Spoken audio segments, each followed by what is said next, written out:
It's been 36 days since the Charlotte 49ers have played football. Today, they finally return to the field as they face Conference USA foe, Western Kentucky. Good Sunday afternoon, everybody. Bobby Rosinski alongside Reginald Walker. And Reginald, it has been a long time for this 49er football team, and after 36 days, they're just glad to be back out on this field. Absolutely. Finally back out on the field. And anytime you're an 18 to 22-year-old football player, you're used to a routine. And all of a sudden, their routine's been thrown off. The question today is, rusty or rested? And for the Charlotte 49ers, led by senior Ben DeLuca on the defensive side, who, for 5 weeks, Reggie, he's been one tackle away from becoming the all-time leading tackler in program history. Yeah, 5 weeks. That's those 36 days that you were talking about. But not only a tackling machine, a ball-hawking safety as well, who will make plays in the passing game, but he does a great job making sure his defense is lined up where they need to be, and then a sure tackler in the back end. That's what you have to have at the safety position. Then on the offensive side of the ball, you look at a guy like Victor Tucker. I call him a technician. The Bolitnikoff Award watch list receiver just does everything you need him to do. He can run every route. What I think he does best is track the ball deep and attack the football high at its highest point. And then the versatility here, they can hand it to him and let him get in space. Meanwhile, we look at Western Kentucky. Reggie, they're led by their defense, and part of that is a strong group up front that includes Ricky Barber. Yeah, Ricky Barber, the redshirt freshman defensive lineman, 290 pounds. Defensive coordinator Clayton White says he's already a grown man.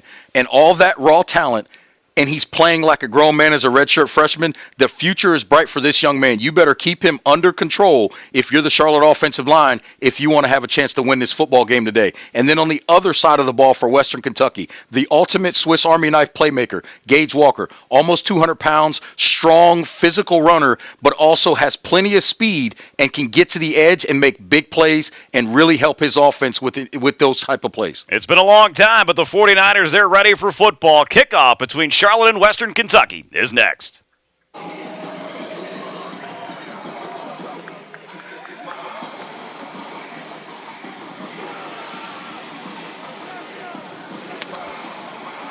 About ready for kickoff here in Charlotte between the Hilltoppers and the 49ers. Third time the charm for these two schools. A game that was originally scheduled for Saturday, November 28th, was then moved to the Breakfast Bowl Tuesday, December 1st.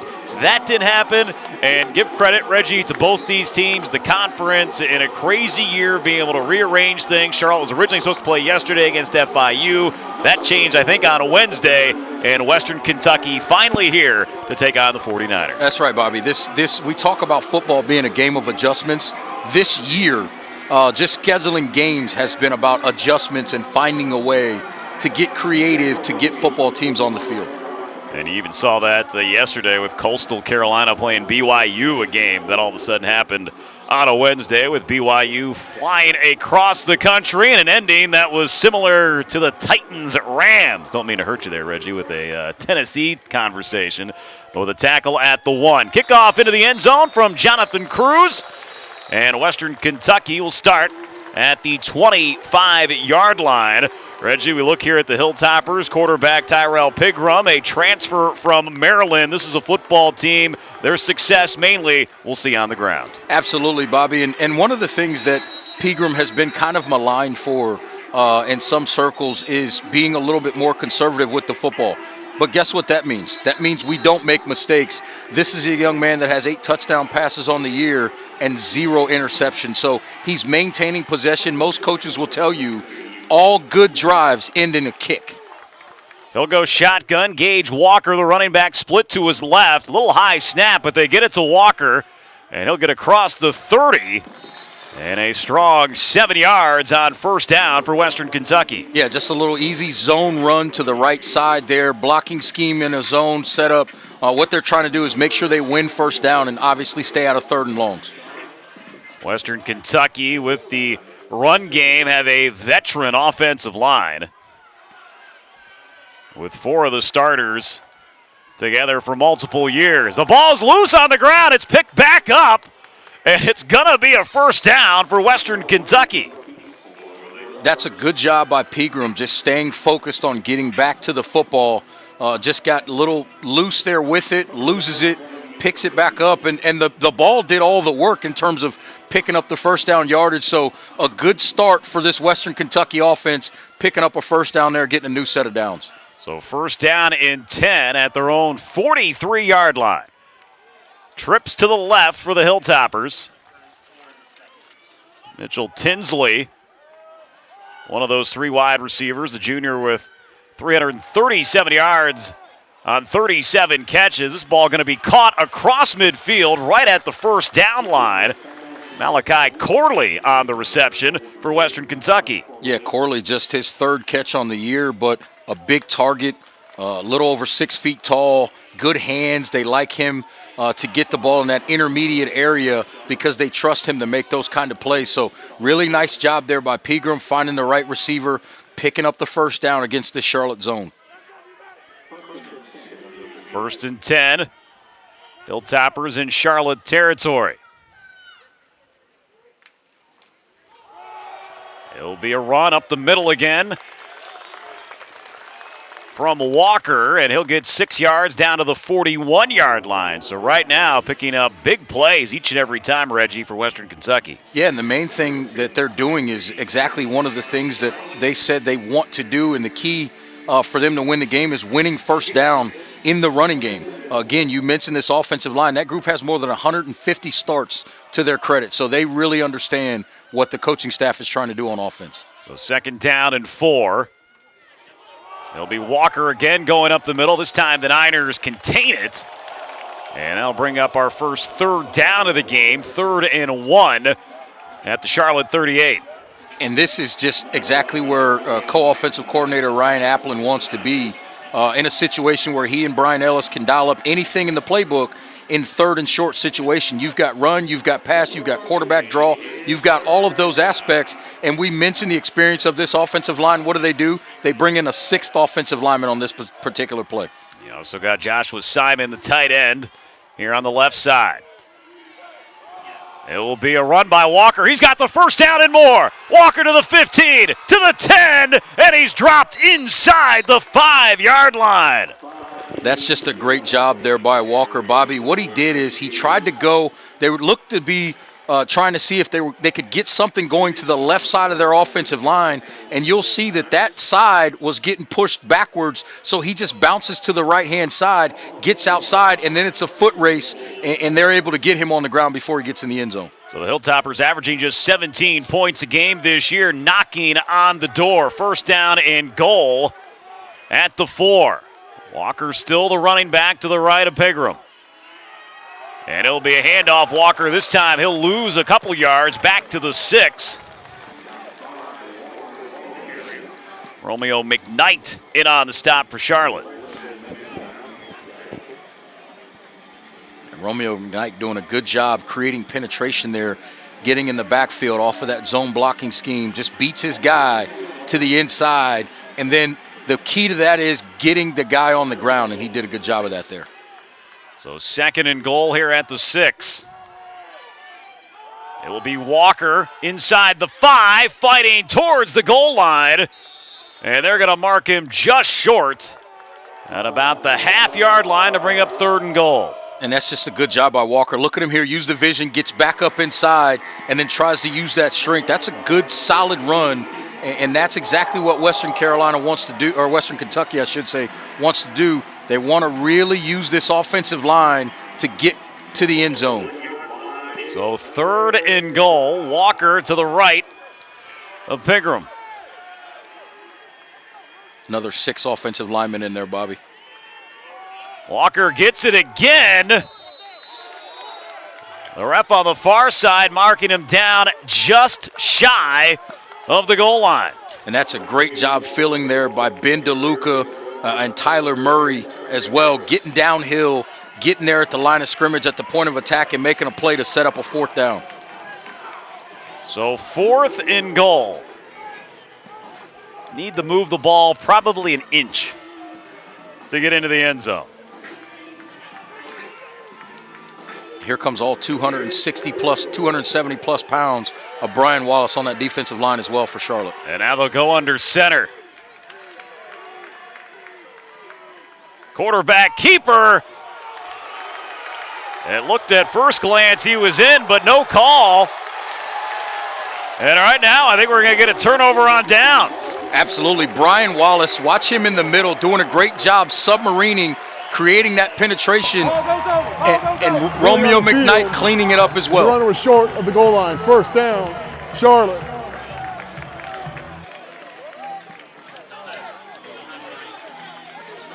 Coach Helton out on the field. Well, here's the thing with that, Bobby, and I understand Coach Helton's frustration, but here's the reality. Even if they review that, you cannot see the football. So, in my opinion, I don't care if they review this or not, Bobby. I don't think they can overturn it because I'll be honest with you, I couldn't see the football the entirety of that play. Now, unless we got a look down the line of the goal line, hard to tell. And we'll take a look here, but again, even this angle, going to be tough to tell. I mean, from the law of physics, I feel like he had to be in the end zone, having only need to get up an inch. But again, yeah, well, what is there to look at to see whether that happened or not? And as we say, that comes down to a left foot spot, right foot spot, right? Depending on which official, if it's his left foot, it's in the end zone. If it's his right foot, it's not in the end zone, and that's what happened there. There's nothing to see on a review. So the Niners now take over at their own 1. Reynolds hands it off. That's Trey Harbison. They'll get about 2 yards out to the 2. By the way, that tackle on 4th down was Ben DeLuca, who we mentioned in the open. Needed just 1 tackle to set the all-time record in Charlotte football history. And now 307 tackles for DeLuca in his Charlotte career. Ben missing just about all of last season with an injury. That was suffered in week 2 when they played up in Boone against App State. 2nd down and 8.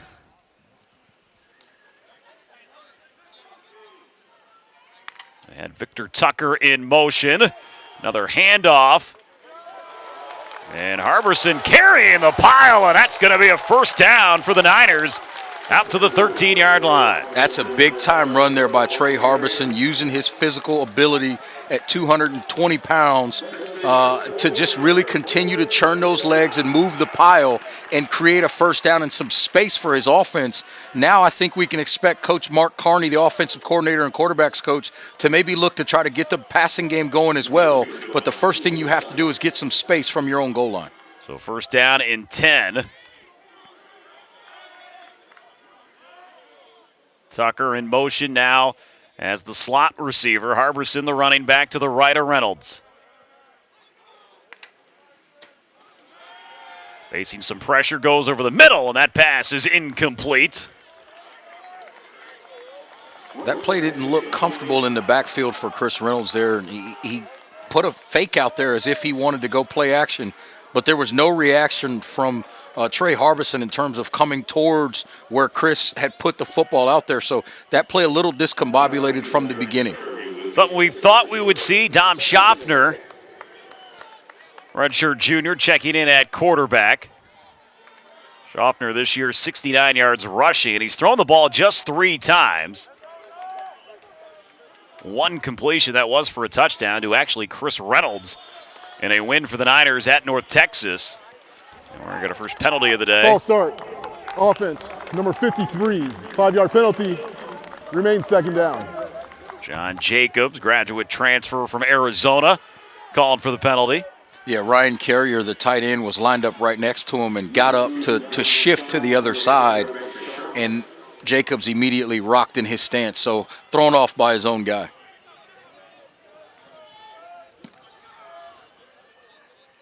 Michaelius Elder going in motion. Schaffner going to run it himself. And the Hilltoppers have that play, Red, and it's Ricky Barber, Reggie, who we highlighted in the open with the tackle for a loss. Yeah, Ricky Barber just doing a really good job understanding that when he saw that reverse motion from Michaelius Elder going back out, that he can play the penetration game. So he attacks, comes off of Dimitri Emmanuel inside and wins, and then gets Dom Schaffner immediately to the ground. That's a really good play by the redshirt freshman defensive lineman. Saw Jalen Fisher, redshirt senior offensive lineman, come off the field a little gingerly. 3rd down 15 for the Niners. They need the 23 for a first down. Reynolds back in at quarterback. He'll look to throw. Facing some pressure. Fires the ball down the far side. Incomplete. Niners want a flag. They won't get one. And it's fourth down. Yeah, 49ers looking for a flag. The entire coaching staff screaming and yelling, looking for a call there. A lot of contact over there, but it looked like it was two guys kind of jostling for position. Just a really, really tough call there. Tyler Ringwood, they're trying to get him open down that sideline. Connor Bowler on to punt.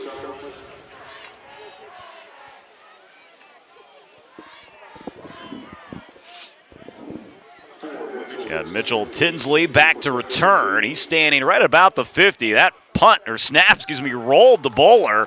But he gets off a nice punt, and it will take a Niner bounce from his own end zone. This will end up at the 21-yard line. So a huge punt helping to flip the field position. 6:54 to go in the first. Scoreless between the Hilltoppers and the Niners. Want to see Charlotte different? We're a university founded by trailblazers, designed from the get-go to open. Yard punt by Connor Bowler. As Western Kentucky starting this drive at their own 21-yard line. First drive, they went 74 yards. Problem was they needed 75 to get into the end zone. Pigram on that drive. Threw just one pass, completed it for 10 yards. Gage Walker ran 7 times for 53. It's going to be toss here on the wide receiver coming underneath. And that's going to be a first down out to about the 34-yard line. Corley got the toss from Pigram and picks up a Western Kentucky first down. Yeah, just a little jet sweep action to try to get to the edge. And what Charlotte did, they ran the motion the other way to try to get Charlotte defensively to move inside so they can outflank. And they were able to do that. Nafis Lyon moving, I think, a little bit too far inside. Got to keep that outside leverage and force that ball to go wider to the sideline and minimize the gain. So Corley, who had 2 catches coming into the contest, 2 now here in the first quarter. Here's Walker, and he'll be dropped. Ben DeLuca coming up in on the stop for the Niners. And that's the exact point I was making about the previous play, Bobby. If you watch the way Ben DeLuca came down, he came down to make sure that his outside shoulder was free. Watch DeLuca, he comes down, and he stays outside of the ball carrier to make sure they can't bounce it.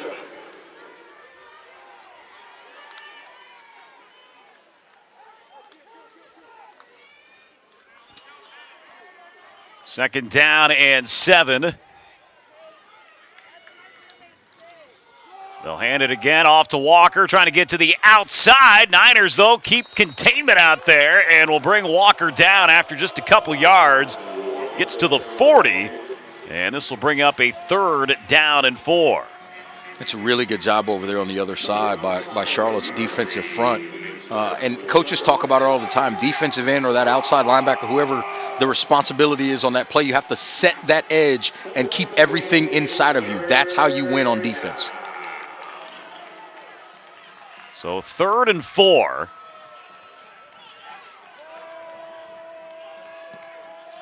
Hilltoppers 1 of 2 on 3rd down on the opening drive. Pigram looking to throw. He's got time. Goes down the field. He's got his man inside the 30 to the 22-yard line. It's Joshua Simon, his 28th catch of the year, and the Hilltoppers in business. Yeah, Joshua Simon, the big tight end at 6'5", 240 pounds. They just work him on a little bit, what you call a little bit of a seam route, just attacking the defense vertically against Nafis Lyon in that zone coverage and gets the big completion down the middle of the field, putting his team down near the red zone. Really good read there by Pigram. Moses is in at running back to the left of Pigram.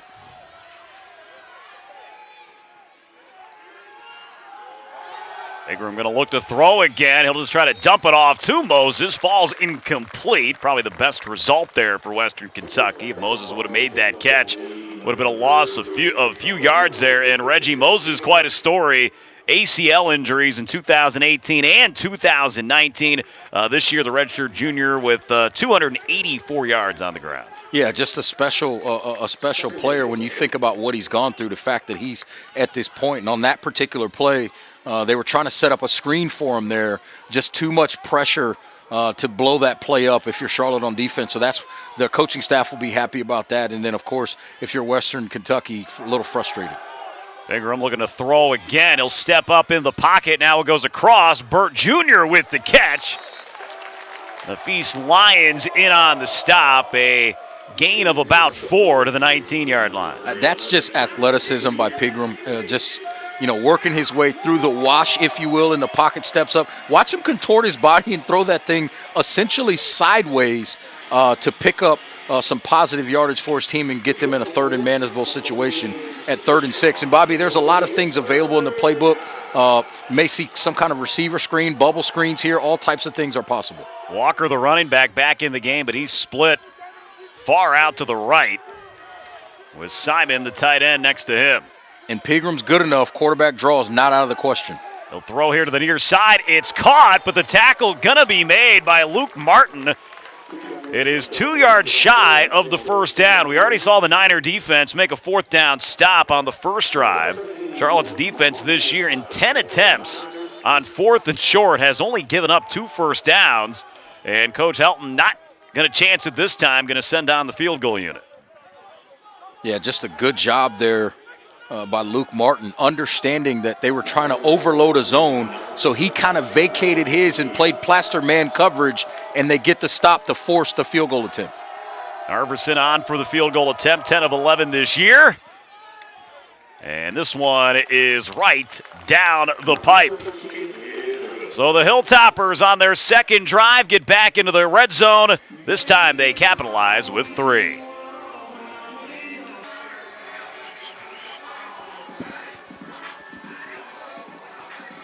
(3-0), Hilltoppers on top. They get ready to kick the football off to the Niners. Calvin Camp back deep to return, along with Trey Creamer. Here's the kick. It will be Camp letting it go through the end zone for a touchback. We'll take another timeout. A little shoving going on, and now a player's been thrown to the ground and flags being thrown out. I don't know if you usually see that, Reggie, on a kickoff that goes through the end zone. Not usually on a kickoff that goes through the end. And the interesting thing about that, Bobby, is now with the way the rules are, with the sort of fair catch rules or letting the ball go into the end zone, the automatic touchbacks, and the additional yardage, most coaches, a lot of coaches have their kickoff teams run all the way to the goal line. It essentially becomes a conditioning and a mindset thing for them. And generally the team that's receiving the ball, they know once it bounces or there's a signal by the return guys that it's going to be a touchback, they generally stop. And what probably happened is someone went ahead and chose to throw a block anyway, and that agitated somebody on the kicking team. As we take another look at it here, it's kind of the end of it. There were multiple shoves from both sides. One 49er player. And you see Coach Will Healy there talking to Jalen Sharp like, if you don't get your tail back to that sideline. And coaches, the frustrating thing for coaches with these kind of penalties, they're called what I call major penalties, 15-yarders. They have nothing to do with something that's action on the play. Unsportsmanlike conduct on both teams. That's the first unsportsmanlike conduct on every player from both teams. Timeout, media. Every player getting one right there. All right, we'll take a timeout. We'll come back. Charlotte going to be on offense. So when we return with 2:47 to go in the first, Hilltoppers by 3.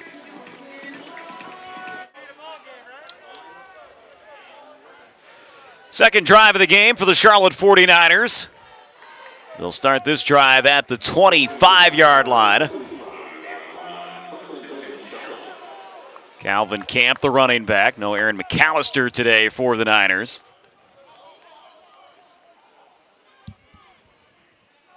Kalius Elder going in motion. Now Reynolds going to look to throw. Far side of the field. Victor Tucker the catch. Nothing happening after that. Bradshaw was right there on the tackle for the Hilltoppers. Yeah, just a good get in rhythm type of throw on first down for Chris Reynolds. Good two-step throw out there. Just a little hitch route to get the offense with some positive yards. Now you're in second and medium. It opens the playbook. You can run the ball here, or you can take a shot deep if you so choose, if you're offensive coordinator Mark Carney.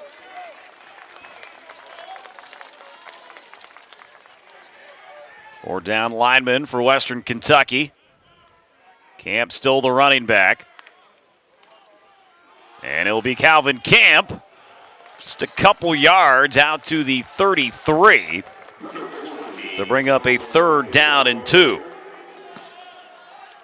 Hilltoppers defense this year, again, it has been stout all year long. Through the air, allowing only 165.2 pass yards per game. That is 4th best in FBS. For teams, they've only thrown over 162 yards 3 times this season.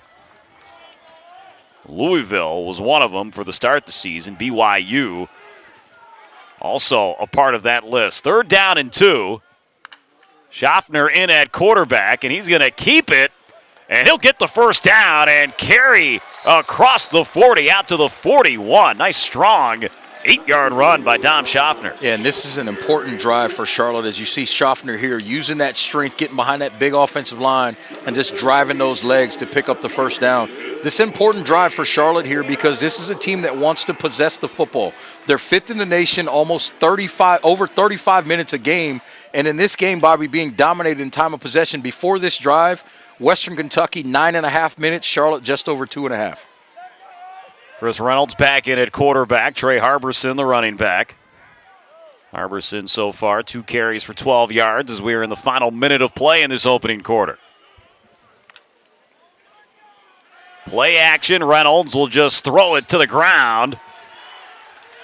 Taylor Thompson, the tight end, technically the intended target, but Reynolds seeing nothing happening there. Just getting rid of the ball. Yeah, a little throwback screen. Tried to use all the motion coming to the right of the offense's formation to get the defense's eye discipline going in the wrong direction and then throwing the tight end screen back to the left side. Just really good job there by the Western Kentucky defense, recognizing what's happening in front of them and staying home on that backside.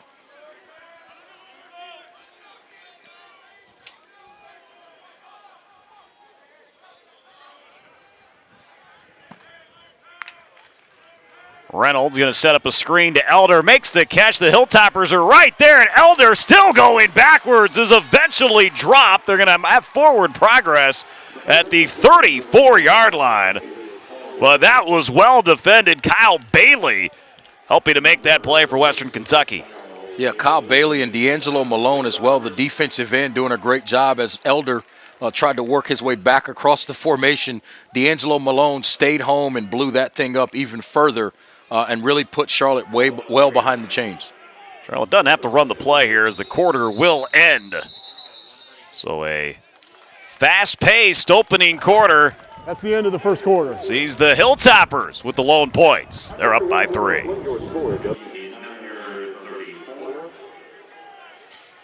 Start of the second quarter. Tom Schaffner had that first down run near the end of the first, but right now the Niners facing a 3rd down and long, 3rd and 17. They need the Hilltopper 49 for a first down. Reynolds facing some pressure, able to get away from it. Now he'll step, fire deep downfield, looking for Tyler Ringwood, but that ball going to end up in the Western Kentucky bench. Ringwood well covered. There were about 3 defenders near him, and that will send out Connor Bowler for the second time. Yeah, just a good job here. Look at Chris Reynolds use his feet to get out of trouble there. As again, Ricky Barber was just creating havoc in the backfield, beating Ashton Gist there off the right side, and Chris just realizing there's nowhere to go with the football, throws that ball out of bounds and says, you know what, we'll just go ahead and punt and come up with something the next time we get the football. Mitchell Tinsley back to return. Connor Bowler 71-yard punt his first time. Tinsley standing at his own 18. The snap goes right through the legs of Bowler. And it's going to be a touchdown for the Hilltoppers. As Bowler tried to pick it up, was in a rough situation. The first snap to Bowler on the 71-yard punt bounce to him. This one, Reggie, looked like he just missed it. Yeah, he just missed it right through the wickets, if you will. And then here's where the inexperience of punters comes into play. That's a situation where when you see that ball rolling loose like that as a punter, just fall on it and give your defense a chance to minimize the damage. Instead, tries to pick it up, unable to do so, and Western Kentucky ends up with a touchdown to extend their lead. A.J. Brathwaite is the one who recovered the ball for the touchdown. So the Hilltoppers now with a 9-0 lead. Harverson on for the PAT.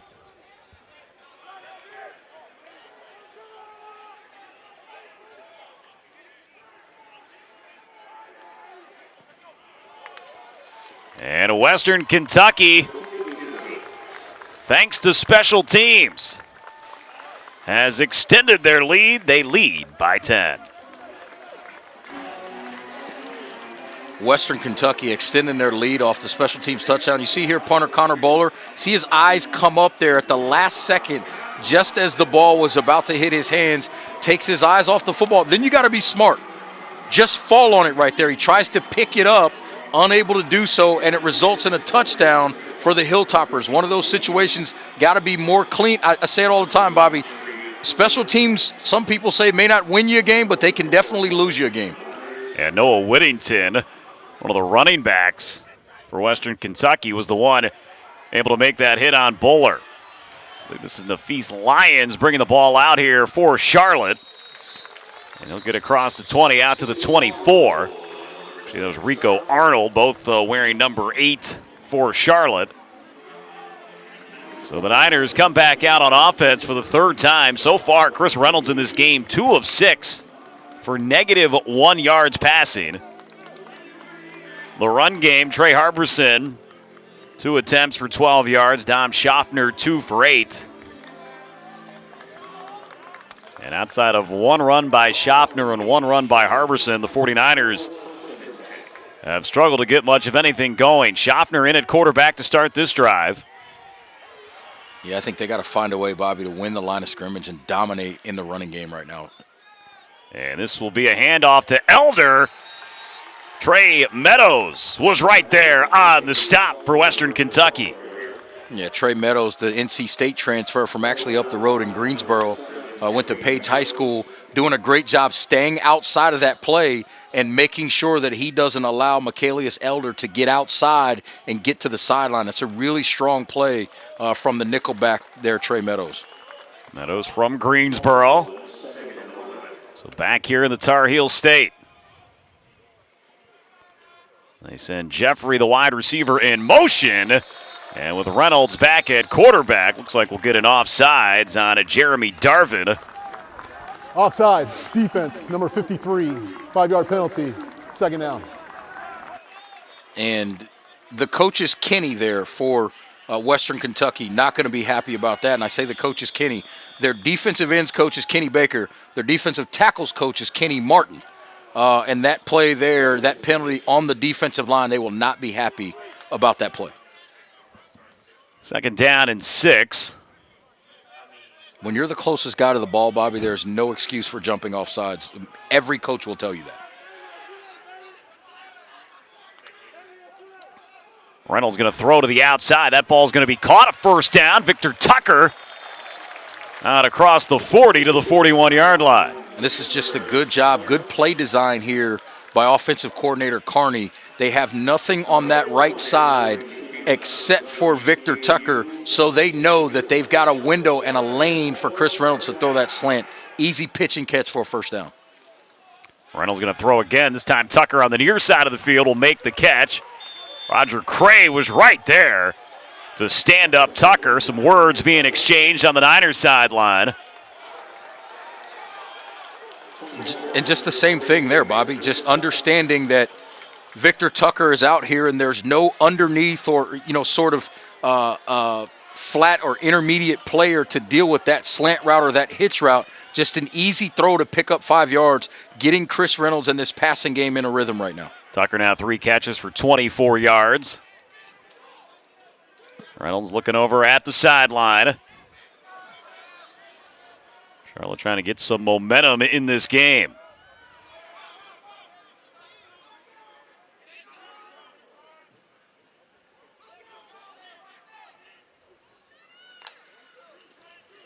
Reynolds will fake the handoff.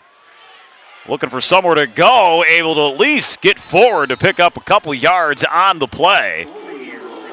He was looking outside for Cam Dollar. But again, the Hilltoppers DBs all over these wide receivers right now. Chris Reynolds looking for the one receiver side there. Thought he had a one-on-one that he could win. It was really good coverage out there. Does a really good job using his athleticism to pick up some positive yards. So right now, what it looks like Coach Carney is doing to get some rhythm going is, let me figure out where I have isolated one-on-one coverage in the short to intermediate passing game, and I want to attack that throw right away quickly with Chris Reynolds. So 3rd down and 3. They need the 49 for a first down of Western Kentucky. Schaffner back in. He's going to run it himself. He's not going to get the first down.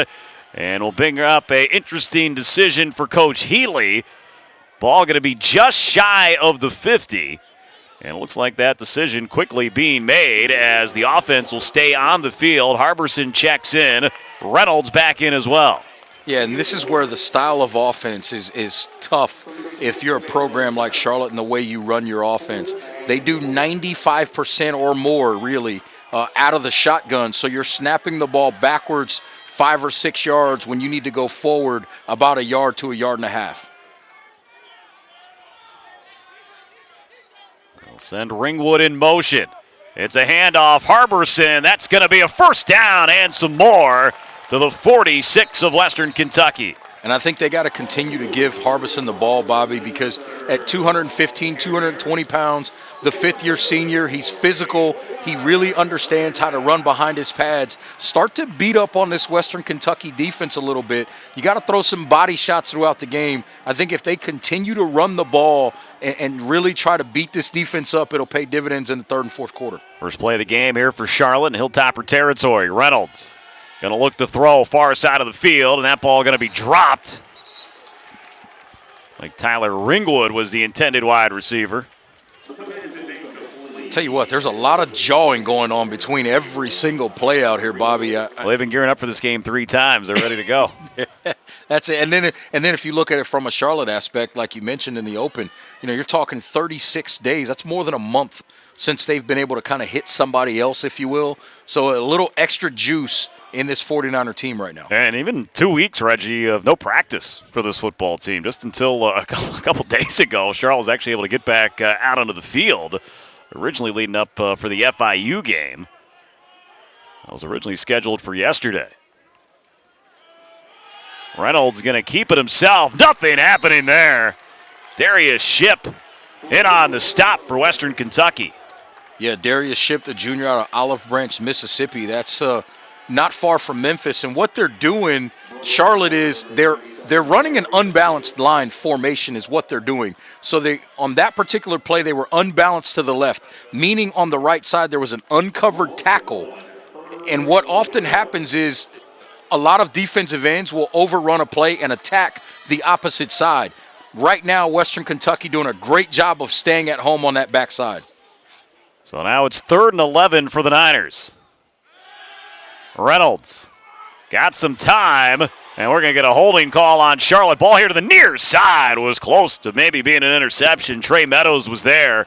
I haven't really called his name yet much, Reggie, but D'Angelo Malone, one of the best defensive players in Conference USA. Holding, offense, number 22. The penalties declined. 4th down. He forced that holding call on Harbison. Absolutely. Well, you just said it right there, Bobby. You're talking about a defensive end, even though he's only listed at about 235, 240 pounds, against a 220-pound running back. When you're asking a running back to block a defensive lineman, oftentimes that is a mismatch for the running back. In that particular instance, Trey Harbison unable to hold his water, if you will, and literally held the defender, causing the penalty and stalling that drive. Charlotte now 0 for 3 on 3rd downs in this game. They've averaged 9.3 on those attempts. Punting's been an adventure for Charlotte. This time it's a good snap. High punt by Buller. Fair catch called for. Bobbled for a second, but corrected by Tinsley. Western Kentucky's defense continuing to be the star as they continue to shut out the Charlotte 49ers. Hilltoppers back out on offense after a 37-yard punt by Connor Buller with no return. Tyrell Pigram, the quarterback for Western Kentucky. So far a strong day, 5 of 6 throwing the ball for 68 yards. Gage Walker on the ground, 9 attempts for 59 yards. Walker's the running back. We're starting field position today, and we're going to get a flag thrown before the snap. And this will back up Western Kentucky back to the 5-yard line. Offense, number 61, 5-yard penalty, remains first down. This is the 4th matchup all time between the two schools. Home team has won the first 3.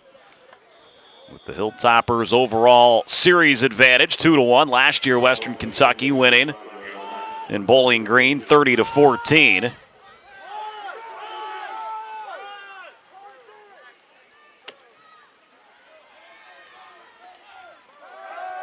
Quick throw here to Walker. And he's got some room across the 15, out across the 20-yard line, and going to pick up a first down. And all they're doing there is playing the numbers game. They had 3 receivers out to the right, so all they're saying is we're just going to throw behind the 3 receivers. You've only got 3 defenders out there, so someone's going to have to fill and make this tackle, but they're not able to do it until he picks up a nice gain there for a first down. 7th catch of the year for Walker. That one going for 17 yards and a first down. It's going to be Walker on the carry. We'll get across the 25 out to the 26.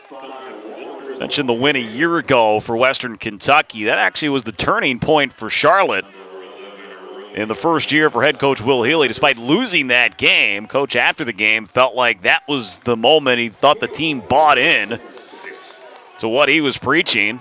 And Charlotte would go on a 5-game win streak after that, which would land them in the Bahamas Bowl, first ever bowl game in Charlotte history a year ago. There's Walker again, 49ers with the containment. We get a late flag thrown in. And that's a great job by a guy that we haven't seen a lot this year, the freshman Shedrick Ursery, doing a great job at the corner position, attacking downhill and forcing that play back inside where he had help to minimize the gain. Personal foul, chop block, offense, number 4, half the distance to the goal, second down. That's going to be on the wide receiver, Mitchell Tinsley, and that's wide receivers don't block that much, and what they have to remember is if someone goes low, you can't go high, or if you're going low, you can't go low if someone's already going high. So just something that Tinsley is not generally involved in terms of the blocking scheme. As you see him come across in motion, in the blocking scheme, just not something he's used to, and that creates a penalty. And the player that I saw right there with him was redshirt senior Timmy Horn, who's 6'5", 318. So maybe not the blocking matchup he wanted. They'll go deep down the field here, and it's going to be incomplete, but pass interference going to be called against Charlotte. Corley was the intended wide receiver.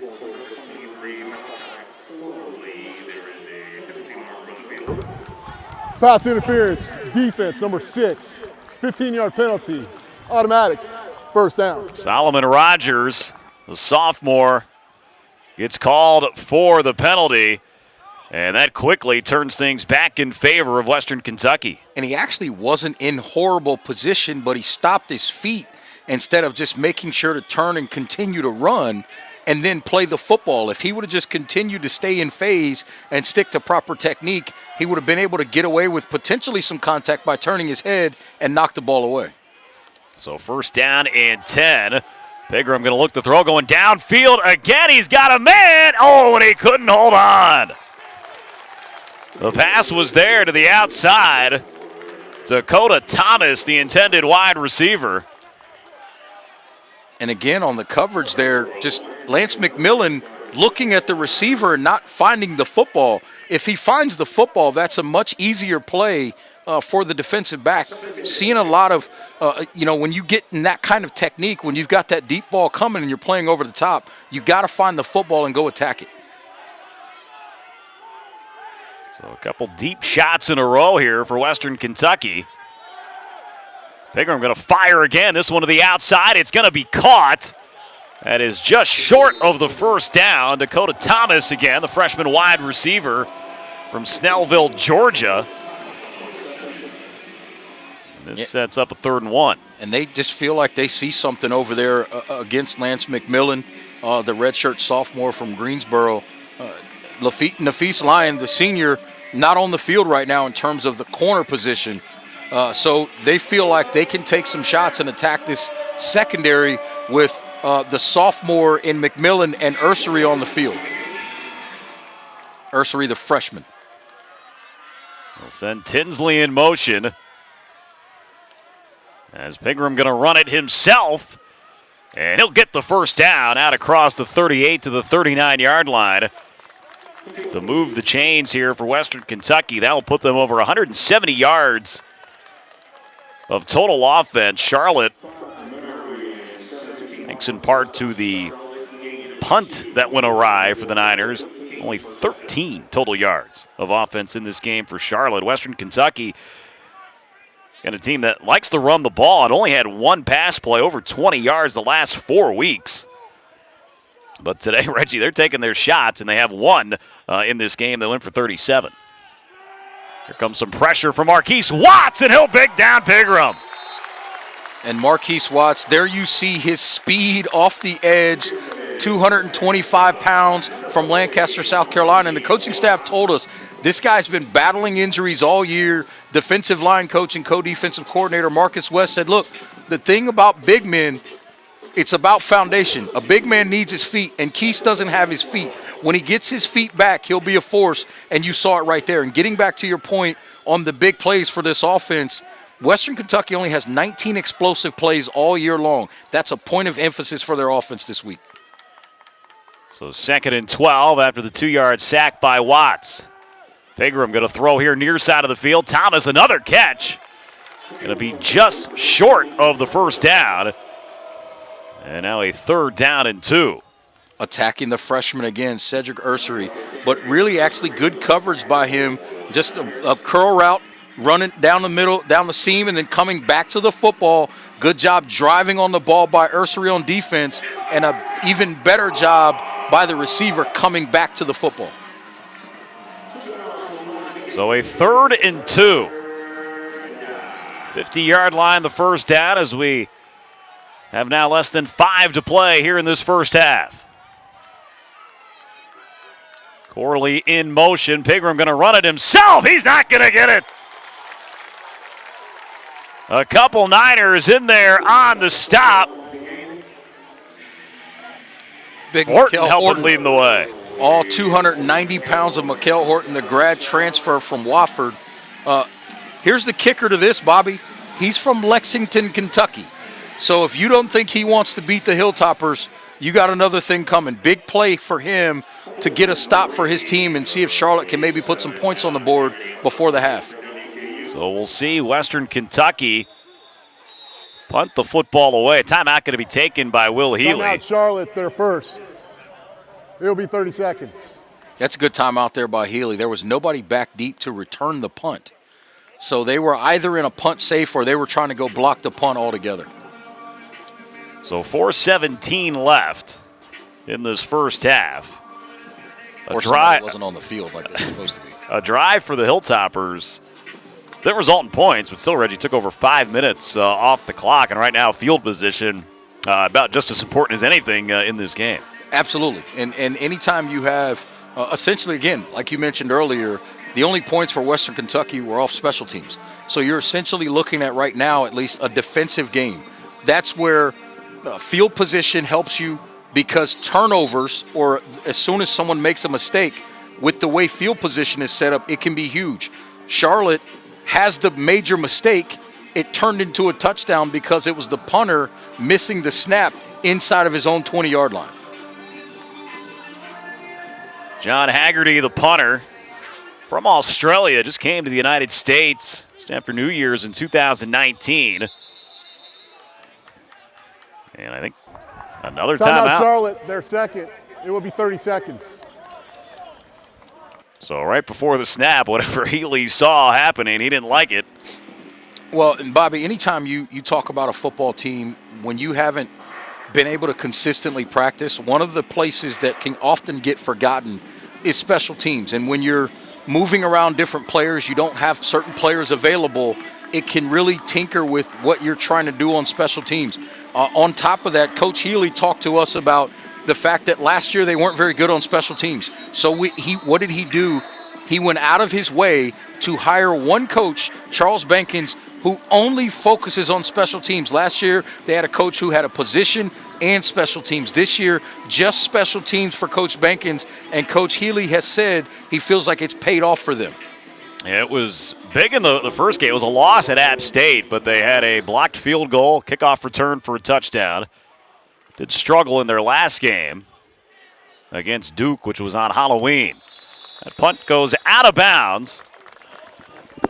And they will mark it at about at the 20-yard line. It'll be Charlotte football late in the second when we come back. That was a 33-yard punt by the Hilltoppers. No return for Charlotte.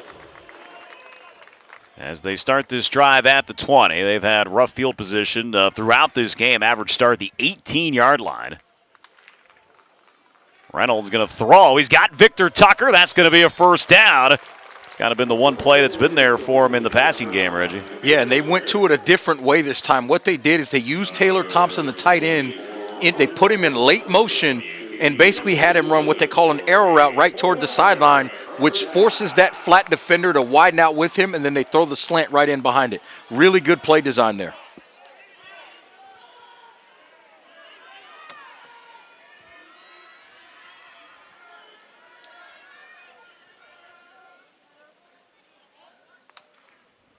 Reynolds to throw again. Now he's going to tuck it, try to run, and he just gets back to the line of scrimmage. Guys going deep for Charlotte, but nothing opening up. There was nothing open anywhere, Bobby. I mean, even the check down to Trey Harbison was covered up well. This Western Kentucky defense right now doing a really good job, even though Charlotte's using a lot of motion to try to figure out what they're in defensively. Western Kentucky, that is, doing a really good job staying disciplined in their coverage. Reynolds going to go downfield this time, and that's going to be caught by Elder along the sideline. Hilltoppers trying to say he was out of bounds, have a conversation between the two officials on the far side. Ruling on the field is an incomplete pass. Third down. And it looked like from that quick glance his foot was out. Yeah, in college football, remember, you only need the 1 foot. The question is which foot came down first. And I think that's a good job of officiating over there by those two officials. They came together because one of them can see the feet, right? The one behind the play is looking at the feet. The one in front of the play is looking at possession. So a really good job trying to decipher there, but it looks like that left foot may have come down right out of bounds before the right foot landed inbounds. So 3rd and 10 for the Niners. Kind of taking their time here to give the replay booth upstairs a chance to look at it. But again, on the couple views that we've seen, it did look like Elder's foot landed out of bounds. There you see it again. Yeah, he was kind out of like bounds. An extra step he took. And unfortunately for him, landed out. 3rd down, Reynolds. Rolling around, he's got some time here now on the near side of the field. He'll fire, and that ball was caught, I thought, out of bounds. Charlotte wanted a flag. I think they have a case. It looked like the contact was made prior to Cameron Dollar catching the football.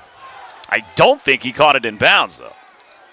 And what they're essentially saying is the contact. First of all, Rolling great job by Chris pass. Reynolds making that throw. And it looks like he was out of bounds for sure. But there was some early contact, in my opinion, based on what I saw right there. And the Charlotte coaching staff is on fire looking for that call. So the Niners going to be forced to punt the football again with Connor Bowler. That's a ridiculously difficult throw there by Chris Reynolds, moving to his left as a right-handed quarterback and doing a great job of getting his body aligned to make a fairly accurate throw. Hilltoppers look like they're coming after this punt, as they have 9 guys at the line. Here's Bowler's punt. Tinsley has a chance to return this one. Still on his feet across the 35 out at about the 36-yard line. So Western Kentucky going to get an opportunity here to try to extend this lead as they're up by 10. Hilltoppers back on offense here with just under 3 minutes to play in the first half. Western Kentucky with all 3 timeouts. Pigram going to hand the ball off to Walker, coming here to the right side of the field. And he'll pick up 8-9 yards on that carry. Walker, after that run now, with 72 yards rushing here in the first half. Yeah, Walker's a playmaker. We talked about him at the top, and his ability to run both inside and outside with that speed really helps this offense be dynamic, particularly in that zone read game with Pigram at the helm. Another handoff, Walker. That'll be a first down across the 45 out to the 48. Walker started his career with Western Kentucky on the defensive side of the field. Had a pick 6 against UTEP back in 2018. Made the move, though, to running back prior to the start of the 2019 season. His first time he got a carry, he went 68 yards to the house. Pigram going to throw to the left side of the field, and it goes through the hands of Craig Burt Jr. Yeah, and that was one of those situations for Burt that ball was thrown with such velocity and right on time that by the time he turned around, it was right on top of him, and he didn't have a chance to get his hands right to make that catch. That's a good job, good read, way to throw the ball in rhythm for Pigram. Probably put just a little bit too much on the throw, though.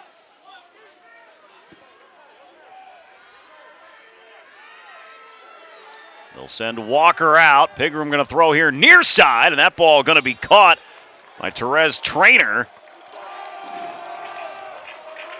And again, they just attack the off coverage. They see off coverage to this side against Trey Creamer, and they just say, okay, you're going to give us off coverage. We're going to take the yardage underneath and inside, make the quick throw to the slant for the positive yardage.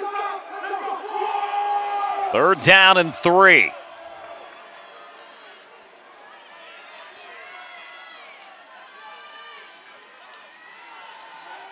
Pigram wants Walker to block for him. He's got plenty of room, and he'll get down to about the 30-yard line. Yeah, and all they did was they gave you what looked like a counter look, and it made it look like what Pigram wanted to do was run the ball to his left, and he went opposite of the flow, which changes linebackers' eyes. He goes opposite of the flow. He's got his running back in front of him as a lead blocker. Easy first down. Hilltoppers right now with 214 yards of offense, 111 through the air, 103 on the ground. Here's a throw to the outside. They'll add more through the air. Thomas with the reception. And now I think we're going to get our first timeout taken. Timeout, Western Kentucky, their first. It will be 30 seconds. So a 30-second timeout, still 2 remaining for Western Kentucky.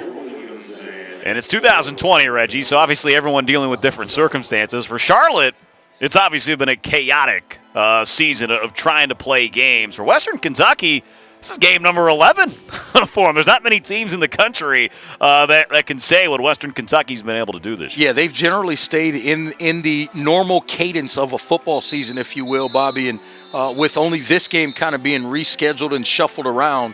But otherwise, throughout the year, they've stayed on schedule, and you have to give credit to not only the administration and those kids, but then this coaching staff. And, Bobby, what we're seeing out of this offense, even though they haven't gotten in the end zone yet, the creativity, think about this staff and some of the coaches they've learned under. Obviously, head coach Tyson Helton, his brother is Clay Helton at USC. Their father, Kim, was a coach as well. But also, co-offensive coordinator Ryan Applin, he learned from Gus Malzahn and Hugh Freeze.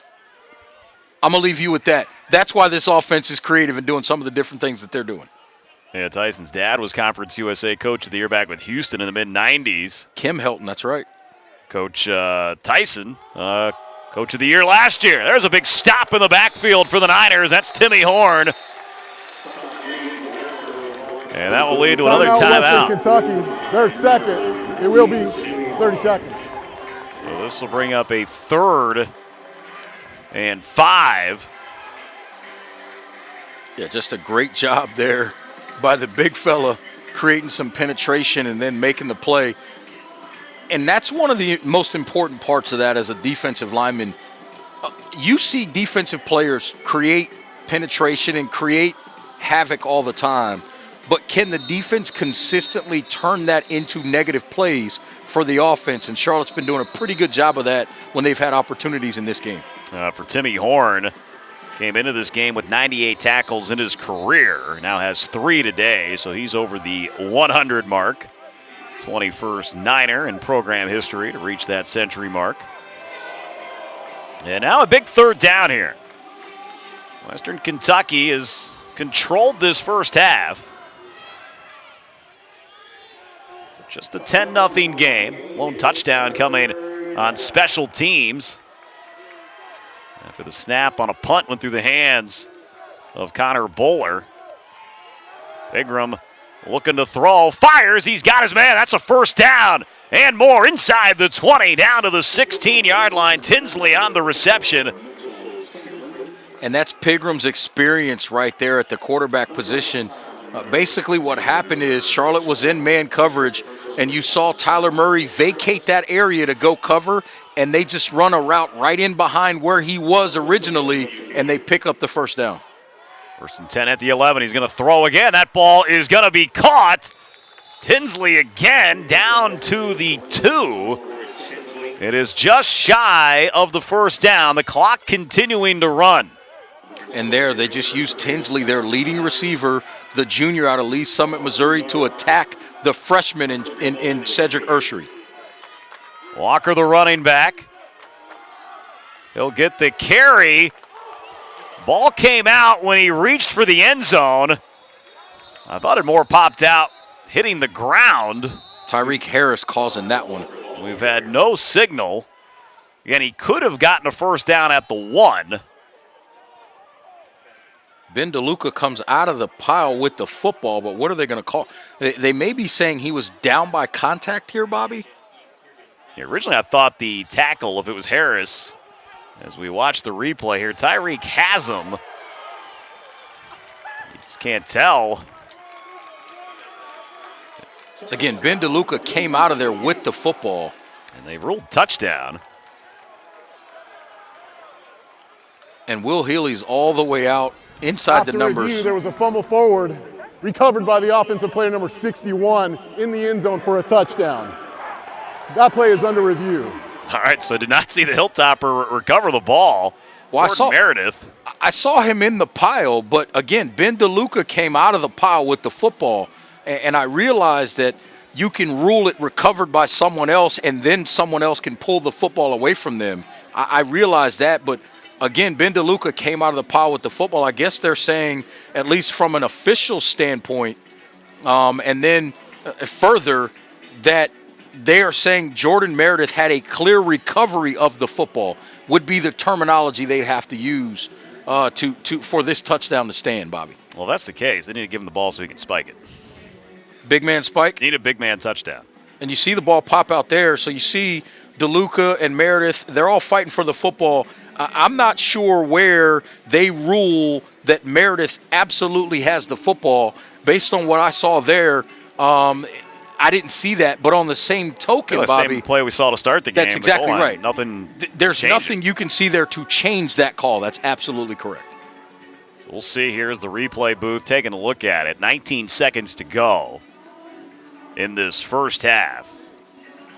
And this is a game-changing type call considering how good Western Kentucky's defense has been all year, especially today. Niners do get the ball to start the second half, but an offense that has struggled to get anything going all day. And on top of that, Bobby, for the confidence of this Western Kentucky defense, they've been moving the ball, but they've been unable to get in the end zone. If this ends up not being a touchdown for that offense, where does their confidence go in the second half as well?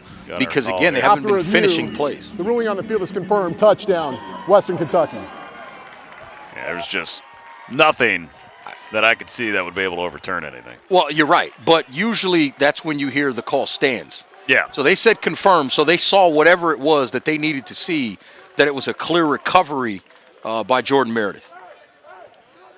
So now the extra point attempt here to try to make it a 17-0 game.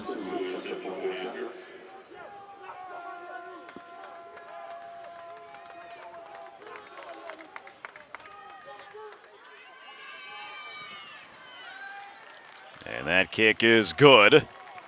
So the Niners with one timeout, 19 seconds. Try to make something happen. Charlotte does have another game scheduled. We saw Conference USA come out yesterday afternoon and announce what it will look like next week. And Charlotte actually was originally, when this game was going to be on Tuesday, was expected to have a short week, a Tuesday, Saturday. Now staring at basically the same thing, Sunday, Friday, as they'll be on the road taking on a Marshall football team that Reggie, I am sure, is itching to get back onto the field after the Thundering Herd were shut out at home yesterday by Rice. Shut out at home by Rice. And get this, Bobby, for a team that was undefeated and playing so well, they threw 5 interceptions at home. That is unbelievable. One of those returned for a touchdown, obviously, in that game. So that game surprised a lot of people throughout the conference, with Rice, a team who's historically struggled, especially in this conference and especially this year, to go on the road and beat a Marshall team that had been rolling along undefeated. And you look for, in terms of Conference USA Championship, you got FAU sitting right there with just the one loss that was to Marshall. This kickoff goes out of bounds. So this will give Charlotte, really, Reggie, a couple chances to make some throws downfield and see if they can give Jonathan Cruz a crack at a long field goal. Yeah, they've got one timeout, and I think the key to this, and I say this all the time about offensive Kick out football. of bounds, kicking team. The ball will be placed at the 35-yard line, first down. I say this all the time about college football. The clock stops on a first down. And so with the clock stoppages and having one timeout, use the middle of the football field as long as the route is 12 to 15 yards down the field. So you get the big yardage, you get the clock stoppage, and then you spike it. Not a ton of wind today, but it is would be in favor right now of Jonathan Cruz. Here's Reynolds. Going to throw deep down the middle of the field for Michaelius Elder. He can't hold on. Oh, the throw looked like it was there. Coverage coming in by Western Kentucky. It was Dom Bradshaw. It looked like Bradshaw, perfect timing with Elder to knock that ball away. And you don't say this much about Chris Reynolds. This is a pretty good throw, but there's a little bit too much air under it, and Michaelius Elder had to slow down and go up in the air to try to make a high point catch instead of just running underneath it. And I think that gave the defensive back time to catch up to the play and keep Elder from bringing that one in. And Reynolds took a shot as he let that one go. It was hit on stride. You're right, probably Timeout, Charlotte. touchdown. Their final. It will be 30 seconds. Well, now Charlotte using a timeout. Now again, to Reggie's point here, with the clock stopping. There was no headshot there, Coach. You didn't see him hit him in the head. No, sir. I did not. I saw him wrap him up at the 2020, shoulders folks. and pull him to the ground. Up around the head and neck area, right? There was no. And they get the mic turned off. I think that's what you look for. You look 2020. for the inside access, and they kept it clean. That's what you get I on didn't know whether ESPN3. that would happen, but they kept it clean. That was my concern. But you get inside action here. I know. And but that is and has been a point of emphasis for college football, all levels of football really, is not hitting guys around the head, particularly quarterbacks. And Coach Healy basically telling the official there, listen, there's two of you back there that are responsible, as you see Elder unable to pull this one in here. But Coach Healy's essentially saying, listen, you're the referee and there's another official back there responsible for making sure my quarterback doesn't take a shot to the head, and I feel like you guys missed one. Well, they do. As you call the timeout, you got the replay booth. Remember, they can review anything. So, I mean, that could still be looked at technically, as we still have a waiting here to get this game resumed. And you see the official standing over the ball, so there's something going on from an officiating standpoint. Now they move out of the way that they were trying to get cleaned up. 12 seconds to go here in the first half. Charlotte now out of timeouts.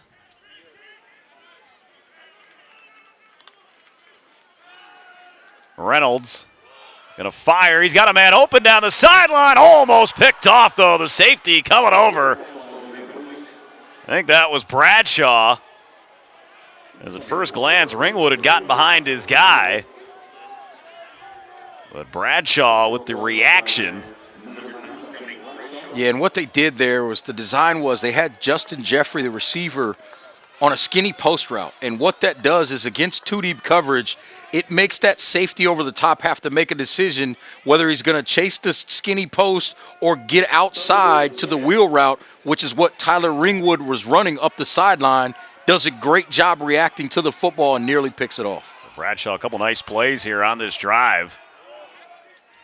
Mad at himself, he didn't get the pick. They'll hand the ball off to Harbison here on third down. He'll run forward out to the 43-yard line, and that will take us to the end of the first half. A first 30 minutes controlled by the Hilltoppers, and they lead by 17.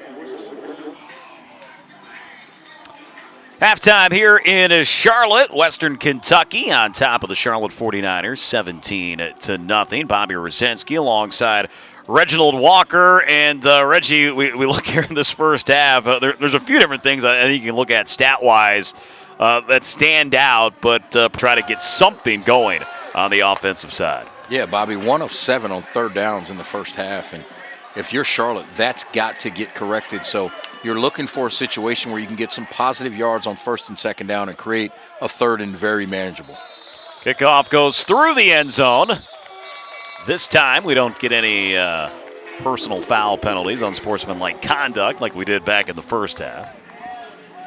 So the Niners will come out here at the 25-yard line. In that first half, Chris Reynolds just 5 of 15, throwing the ball for 29 yards.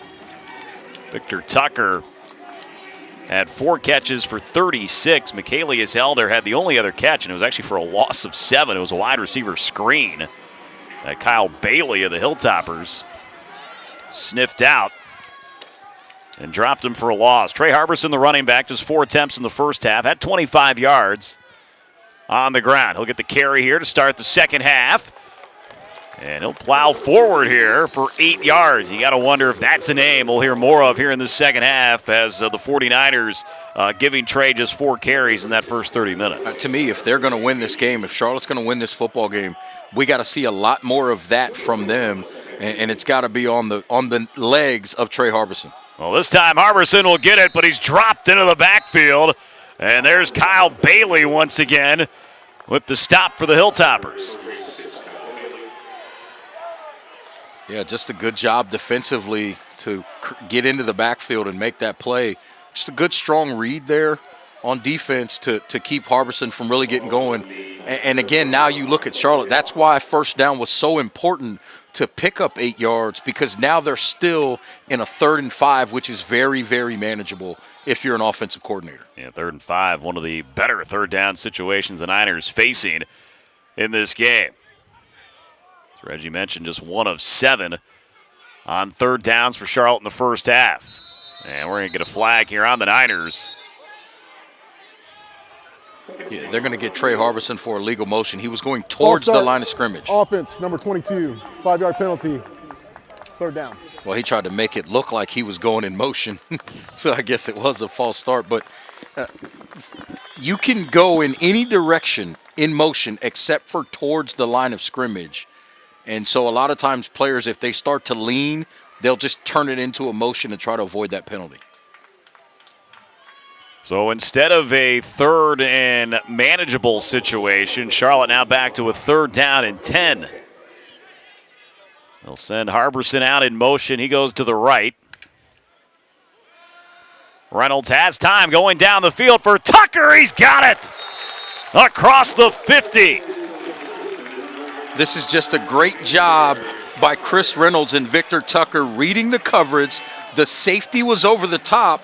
The corner was step for step with Victor Tucker. So what do? Back shoulder throw. And I mentioned at the top, Victor Tucker's ability to adjust to the football and go attack it shows there, and he makes the big catch for the first down. So Charlotte finally picks up one of those 3rd and longs. Just the 4th play of the game for the Niners in Hilltopper territory, as the ball here is at the 49-yard line.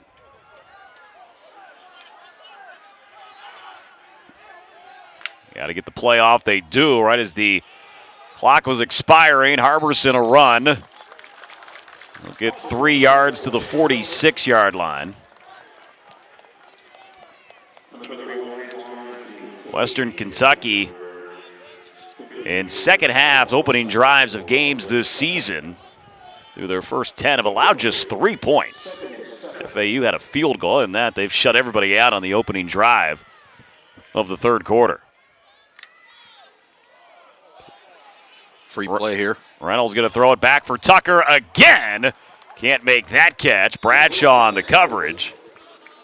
And Coach Healy looking for a pass interference, but that was a free play anyway. They're going to give an offside. Defense number 36, 5-yard penalty, still second down. Offside's called on Bailey. Bailey with 5 tackles in the game, including 2 for a tackle for a loss. 4th penalty against the Hilltoppers. Again, you see Chris Reynolds here just trying to take a shot there, and Victor Tucker tried to work back inside and attack that ball at its highest point, unable to make the catch. Reynolds under center, not something you see very often. They'll hand the football off. It's Elder here coming to the near side of the field. But the containment was there from Western Kentucky.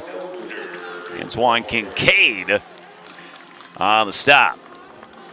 Yeah, just trying to use Michaelius Elder's speed to their advantage, but unable to hold the point of attack there on the edge. They do a great job, Western Kentucky, fighting upfield through that, but they still give up the first down. They just needed 2 yards. He got that. First down, Niners at the 38.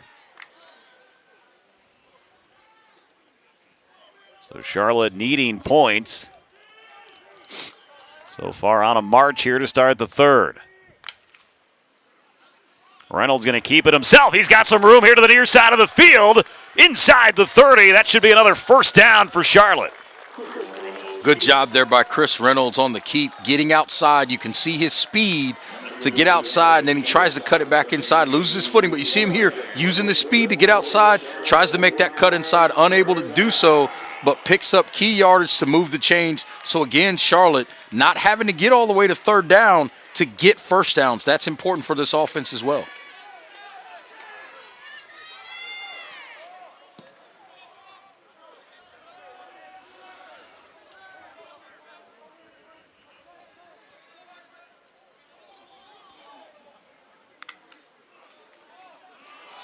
Harbison getting the carry, looking out to the left. Hilltoppers will stop him, just a 1-yard gain on the play. Amari Alexander in on the stop. Yeah, Amari Alexander in on the stop, and he's an interesting story. But Antoine Kincaid, I thought, really made that play there because he did a really good job of making sure that he didn't get covered up by Dimitri Emmanuel, staying outside and setting that edge and forcing Harbison to cut back inside. So 2nd and 9.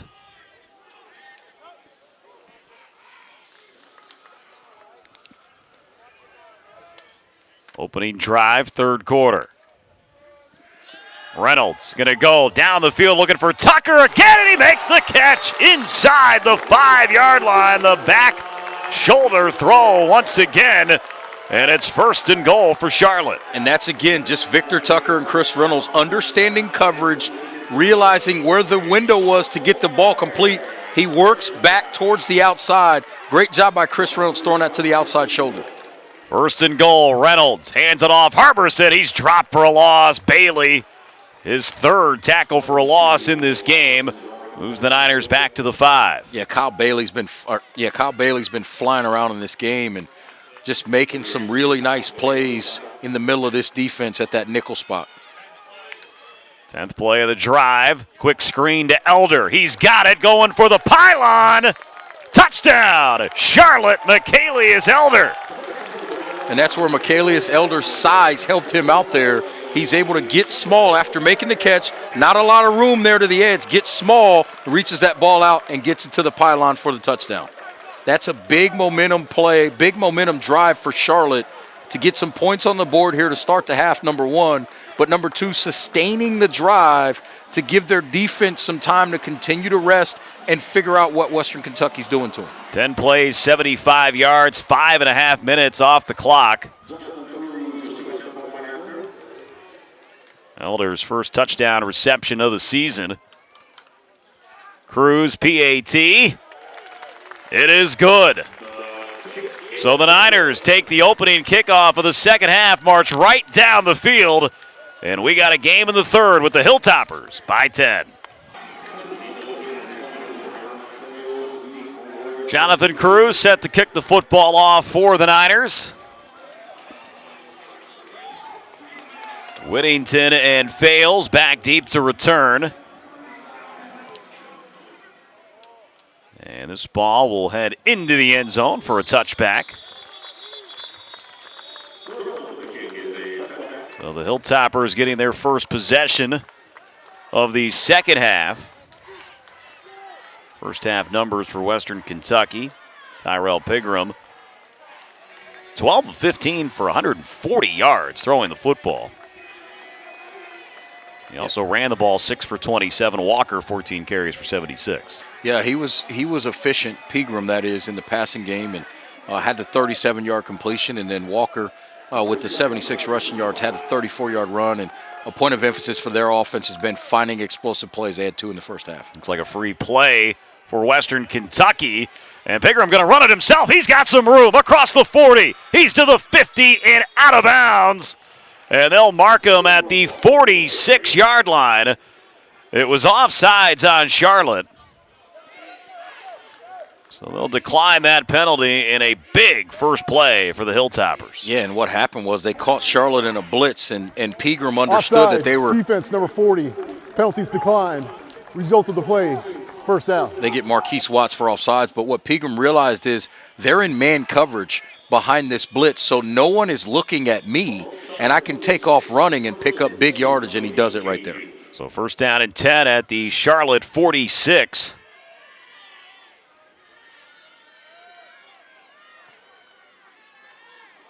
It's Walker on the carry, and he'll get to the 40-yard line. 6-yard pickup on first down.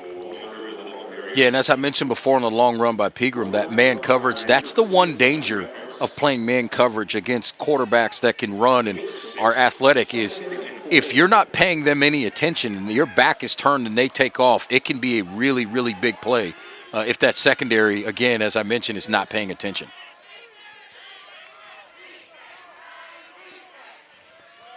Send Corley in motion.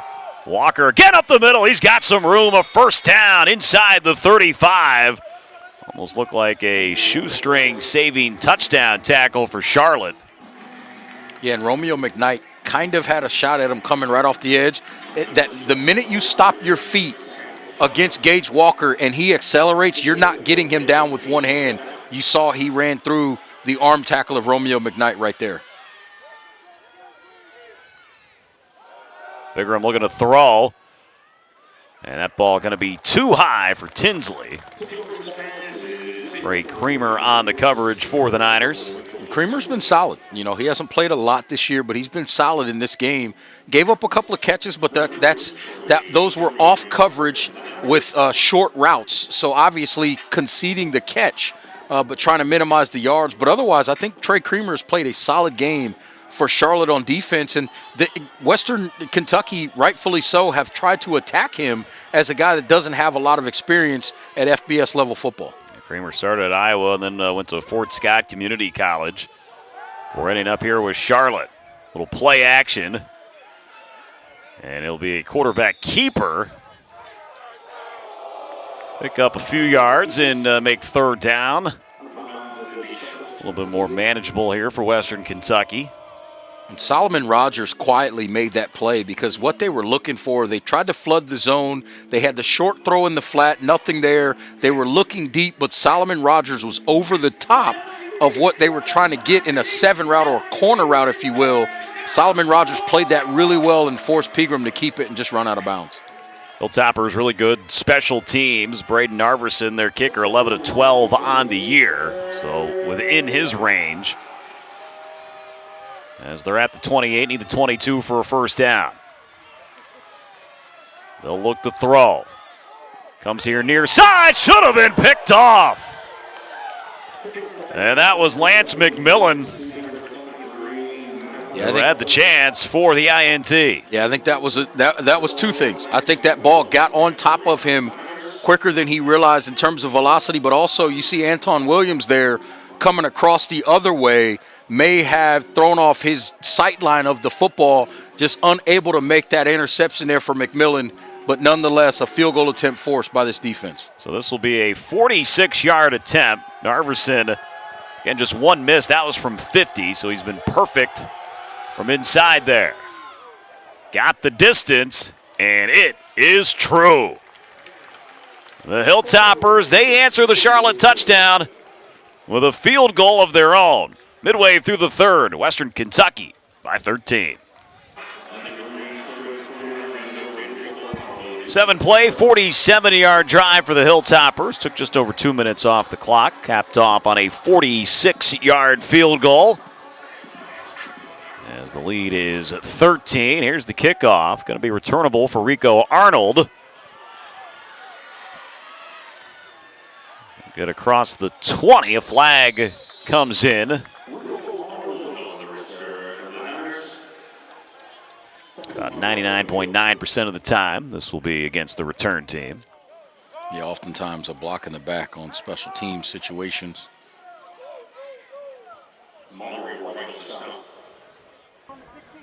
Illegal block in the back, return team, number 81. Half the distance to the goal, first down. It's Tyler Ringwood, redshirt senior from Buffalo. So Charlotte has not had good field position throughout this game.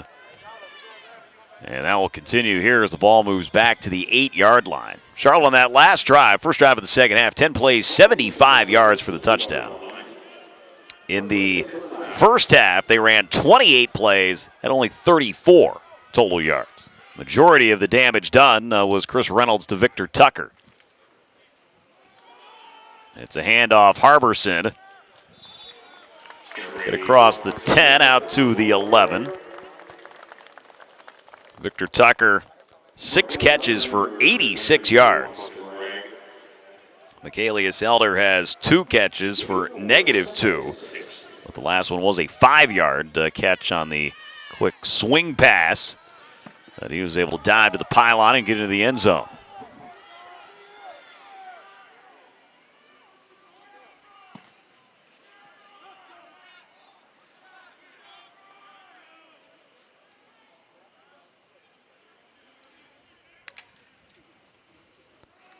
Handoff again, Harbison. And that D-line of Western Kentucky not allowing much up the middle. He'll get to the 14-yard line and bring up a 3rd and 4. Yeah, that group up front doing a really good job covering up all of the Charlotte offensive linemen, not allowing them to get to the second level.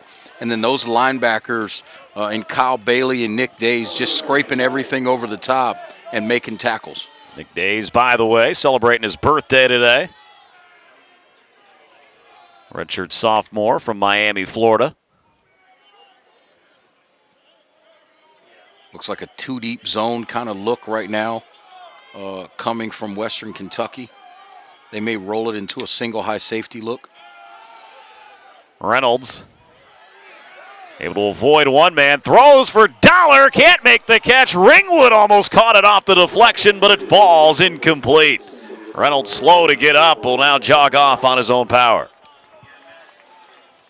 Yeah, tough play there. They got all kinds of penetration in the backfield, and that pocket broke down pretty quick, and Reynolds just trying to make a play, nearly got it complete to Cam Dollar, but it falls incomplete, and now they're forced to punt again. So big 3 and out forced by Western Kentucky.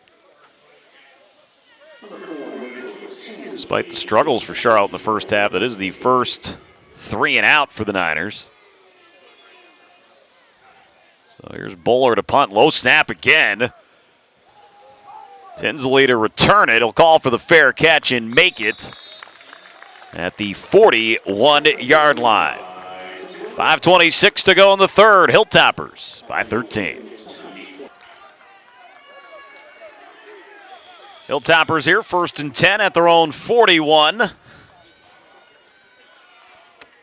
Ingram here in the shotgun formation. And they'll fake it to Moses, throw it out to Thomas, who makes his defender miss and get a nice run after the catch to the 44-yard line of Charlotte. That was McMillan who missed the tackle.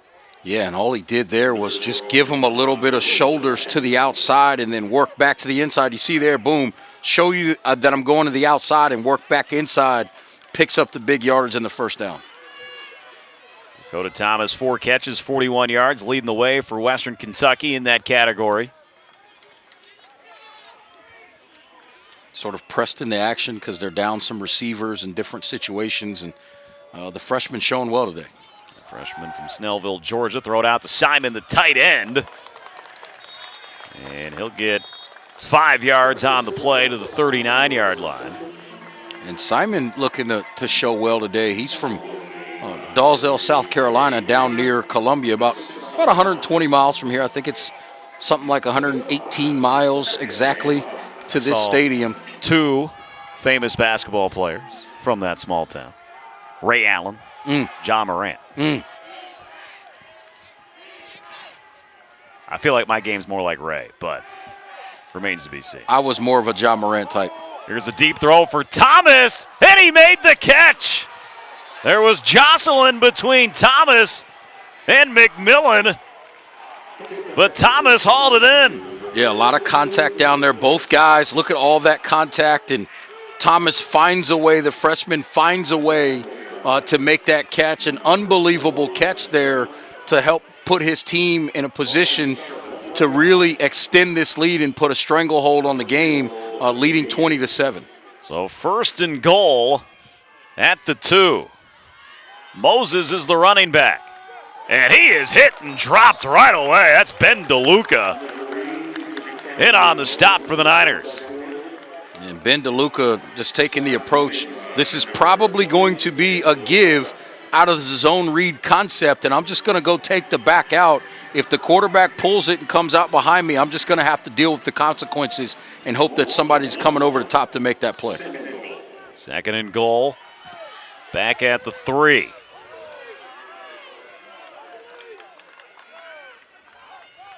And Tinsley in motion. Pingham will roll out. There's Tinsley open. Touchdown. Hilltoppers. A 3-yard touchdown pass. And it's 26-7 Western Kentucky. Yeah, just a good job there by Pigram. Just understanding easy roll and just show me your numbers. Soft touch, nice throw and catch. Easy touchdown pass for this offense to extend the lead to 26-7. So Tinsley, the junior, 4th touchdown reception of the season. It was Dakota Thomas, the freshman, though, who had no catches coming into this game. And now has 5 for 78 yards. Low snap. Hold gets down, though, and the kick is good. The punter, John Haggerty, handling the hold there for Western Kentucky. They lead by 20. And one thing, Reggie, we were looking at during the break, has to be the first time 2 brothers coaching a college football regular season game on a Sunday. 2 coaches coaching a college football regular season game on a Sunday. That's right. Head coach Tyson Helton here with Western Kentucky. And then later tonight, the USC Trojans will host Washington State, coached by Clay Helton, the brother of Tyson Helton. So how about that? Two brothers coaching, and I'm pretty sure Coach Clay Helton is aware of what's going on in this game. I don't know that he's watching, but I'm sure he's aware of what's going on in this game. If you are, hope you're having a good morning, Clay, out in California. Here on what is a gorgeous Sunday in North Carolina. About 50 degrees back at kickoff. Carolina in December, huh? 50 degrees and sunny. We'll take it. Beautiful day.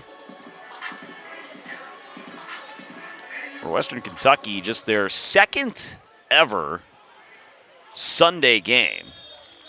The first one, you have to date back to 1952, Reggie. I was not there. That I can guarantee you. Bowl games that I wish we had more names like this now. The 1952 Refrigerator Bowl. Wow. Just simple stuff. So just keep it simple. I know. That's what you want. Where's the old Blockbuster Bowl? Remember that one? Well, there's only like one Blockbuster around, right? So yeah, there's one. There's one left. Maybe wherever that one is, they need to go put a stadium there and have a bowl game for it. I think I still got my Blockbuster card somewhere. Wow. Oh, nothing better than a Friday night hanging out at Blockbuster. Clock operator, please correct the score, 27-7. I believe they call that Netflix and chill now. I know. Well, that's what talking about late 90s. But that was a 34-19 win for the Hilltoppers in the 1952 Refrigerator Bowl. Here's Reynolds looking to throw. Charlotte down 20. He's going to go deep down here to the near side for Elder and almost picked off. Had the opportunity, was Kincaid. Slow to get up on the Charlotte sideline, now up on his own power.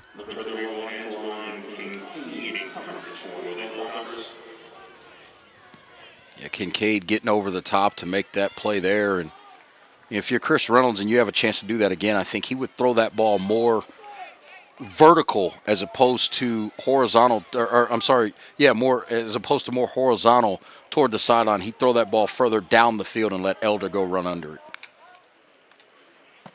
Here's Trey Harbison on the carry. Nick Days there for the stop. Just a 2-yard gain for Harbison, and quickly it's 3rd down and 8. Yeah, Nick Days has played really solid in this game, and for a guy that, only had 10 tackles coming into this game. Remember, this is a team in Western Kentucky that had already played 10 games. So in terms of the numbers, he wasn't a guy that jumped off the page, but when you watched him on tape, you could see the ability was there to diagnose and then get to the football, and he's showing it today.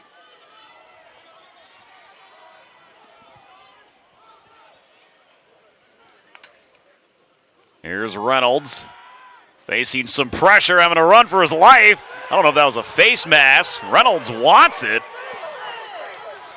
And you got neither call. 2 officials are talking. Well, I don't know. Look at this. Well, and this goes back to the conversation that, and you see, that it appears to be a little bit of a face mask there. Not a little bit, a lot of bit of face mask there by Trey Meadows. And that goes back to what Coach Healy was talking about in the first half. You're supposed to be, you got 2 officials back there protecting the quarterback, and one is generally watching the ball and one is generally watching, where contact is made. And Chris Reynolds is saying to the official, how do you miss that? It's right in front of you. Yeah, hard to explain that one. I mean, even from where we are, it looked fairly obvious what occurred there. Here's Bowler's punt. Take a Niner roll. Be down at about the 42-yard line. Coach Healy still talking with the official. And Bobby, I think the point is about why there's an additional official, right? This is something that's been a rule only the last few years. There are 2 people behind the quarterback, the referee, and I believe the other person is called the center back or something like that. The initial on the back of their jersey is a C. And the premise of that other official there is to protect the quarterback. So anything that happens to the quarterback, whether it's a blow to the head, a late hit, face mask, all those things, that's what they expect to happen. That was a 44-yard punt, no return, as we're late here in the third. Hilltoppers by 20. Moses the carry, and he's got a first down and more into Niner territory. They'll mark him out at the 42-yard line.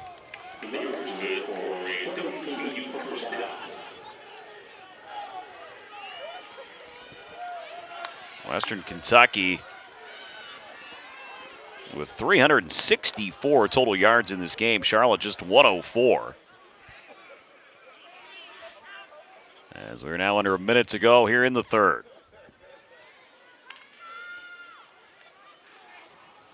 They'll give it to Moses again. And that's another strong run. That should be another first down at the 32-yard line. Yeah, Jakari Moses just continuing to churn for yards. He engaged Walker tandem in this backfield and just really running the ball strong. Look, you can see him here using his vision.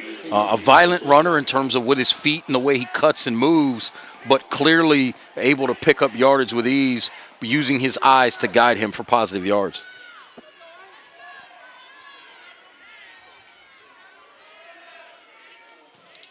Send Tinsley in motion.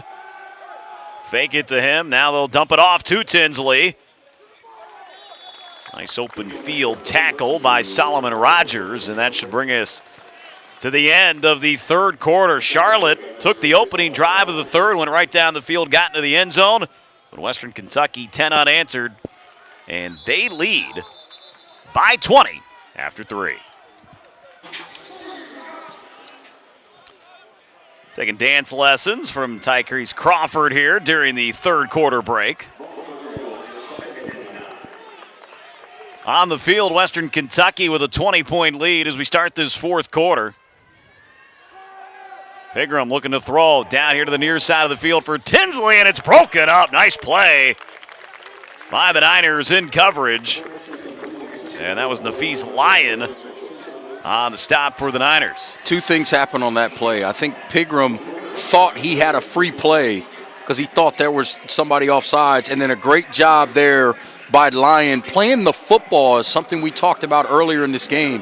Finding the football, getting his head around, and then playing the football and knocking it away while being in phase with his coverage. That's a really, really nice job of playing the cornerback position on a deep throw.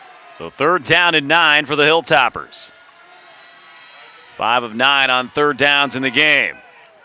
Gonna throw too high for his intended target, Dakota Thomas. And 4th down, and they'll send down the field goal unit.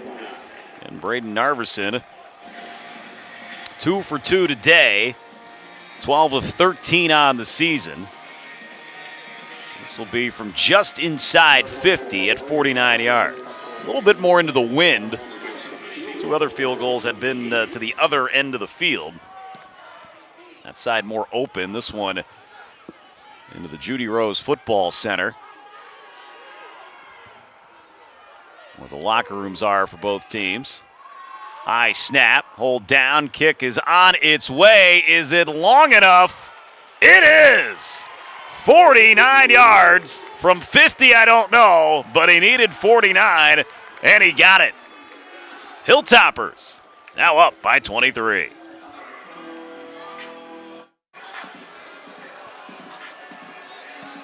Six plays, 26 yards, 1:44 off the clock, 49-yard field goal by Braden Narverson. He's hit from 33, 46, and 49. Here's Rico Arnold. Got some room. Flag is down. And Arnold, I think every ref just threw their flag. Yeah, there's a laundromat going on down there. I see 3 at least.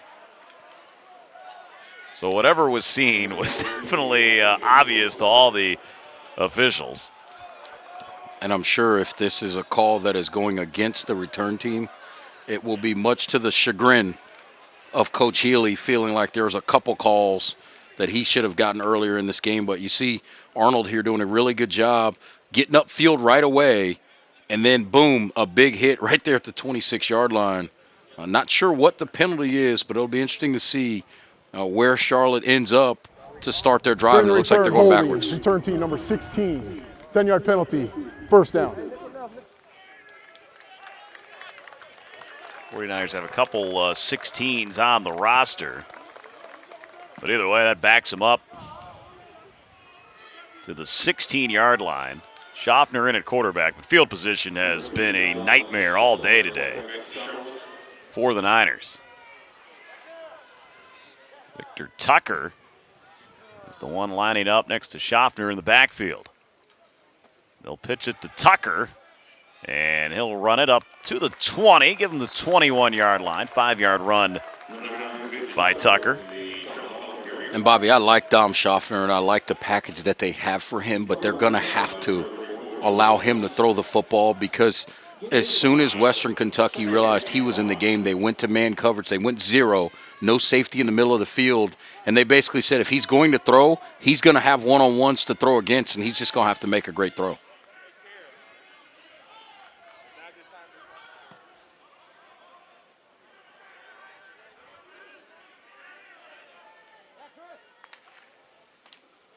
Here's Reynolds to throw.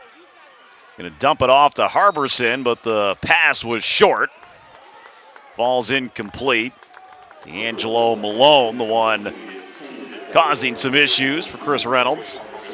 And one of the things, and we haven't talked a lot about this throughout the game, Bobby, but one of the things that we've seen and noticed is becoming an issue is this offensive line has given up, some pressure and some penetration, and that's partially due to Jalen Fisher, the Outland Watch 3-year starter at the center spot, not in this game right now. He's been banged up, and so maybe he aggravated something, but he hasn't been in this game for much of it, and that's where you see maybe some of the issues with the offensive line. I saw him leave the opening drive of the game for the Niners. Not sure he's been back out there. Pass on third down, incomplete for Tucker over the middle.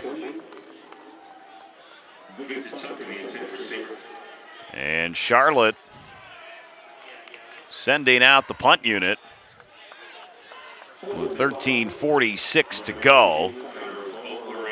And part of that, Bobby, that I think sometimes is misconstrued with a center going out is the center is generally the one who's making the protection calls and aligning the pass blocking and run blocking schemes based on where the middle of the defense is. So that's where sometimes that can be a factor. Hilltoppers went after the punt, couldn't quite get it. Another favorable roll for the Niners. This ball hit just past the 50, going to go all the way down to the 24-yard line. So second big punt we've seen from Connor Bowler. I guess we just need to make sure Bowler gets a hold of the snap, and then he can flip the field, because he's done a really good job of that throughout this game. Bowler, graduate student transfer from Temple. He has 6 punts in the game, average of 48.2, again a long of 71. That was his second one that has been over 50 yards in the game.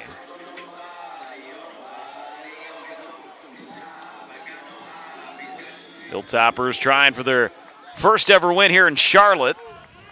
They've won 2 out of the 3 previous matchups. But both wins in Bowling Green. Bigram fires, that one incomplete. Moses, the intended wide receiver. Yeah, forced to go backside there because Marquise Watts came off the edge and forced Pigram to go back the other way, because if not, he would have run right into the big defensive end. So really good job there by Watts, forcing Pigram to come off what he really wanted to do with the football. Hilltoppers been rolling on offense here. Last 4 possessions, a couple touchdowns, a couple field goals. They've scored all 3 possessions here of the second half with a touchdown and 2 field goals. There's a run, nothing much happening there. Big Mikael Horton in there making all kinds of plays and creating piles and just being big and physical at 300-plus pounds. So 3rd and long. Hilltoppers 5 of 10 on 3rd down.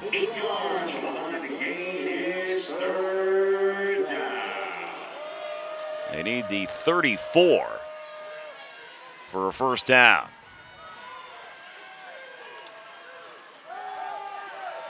They set up the screen, incomplete. Oh, Reggie, it looked like it was there too, as the Niners brought some heat from that outside, but that heat from Antoine Williams helping force the incompletion. That's exactly right, Bobby. That heat that they brought forced him to speed up the throw, and he threw it about a half a second before they needed to, because if he's able to wait that other half a step and then get that ball out, to your point, Bobby, he may be still running down this field. There was one, I think, Niner defender out there, but there were about 4 blockers. Absolutely correct. For Western Kentucky, so a well-designed play. But Charlotte able to bring the heat. And they force a much-needed 3 and out. Here's the punt by Haggerty. Elder going back to make the catch at about the 25-yard line. Makes a few moves, gets across the 30. So with 12 and a half to go, Charlotte, they got the ball down by 23.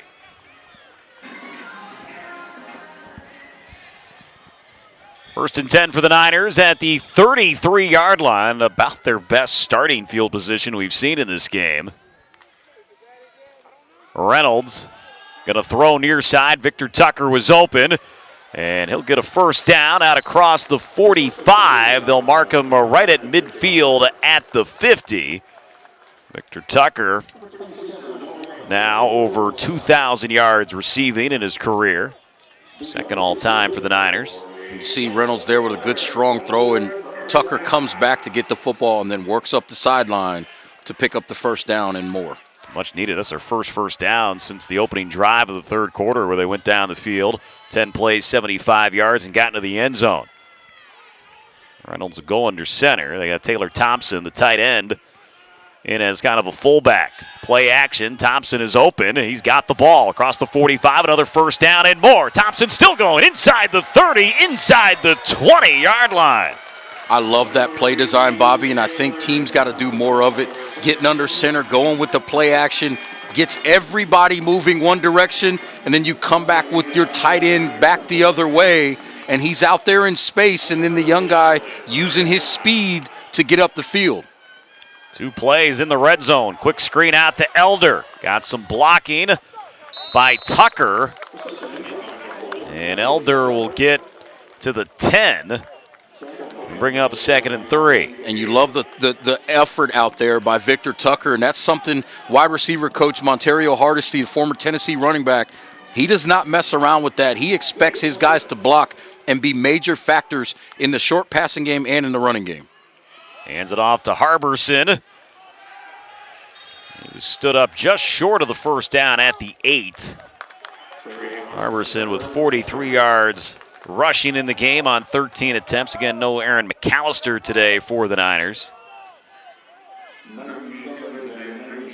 Dom Schaffner back in the game with Justin Jeffrey coming in at the wide receiver position as well. And again, I think at some point you're going to need to see Dom Schaffner throw the football.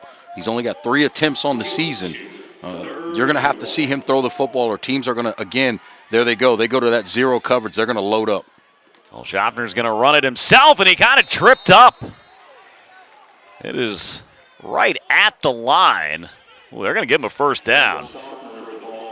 Like maybe a favorable spot. And Schaffner made the cut.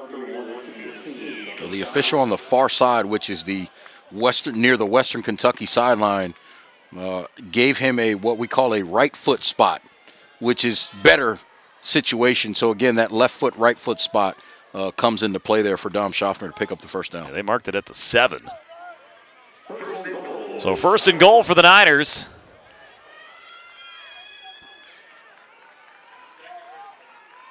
Scored on their only other red zone attempt of the game. Reynolds, QB keeper, trying to go up the middle. And he'll get to the 3-yard line. Clock running. Clock is an opponent as well here for Charlotte. Right now, down 23. So you need 3 touchdowns with 2 times. Get in a 2-point conversion.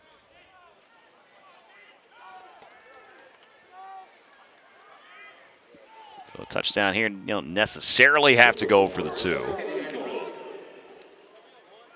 First things first, though, for Charlotte, and that's finding the end zone for the 2nd time today. Harbison, the running back. Tight end carrier going in motion.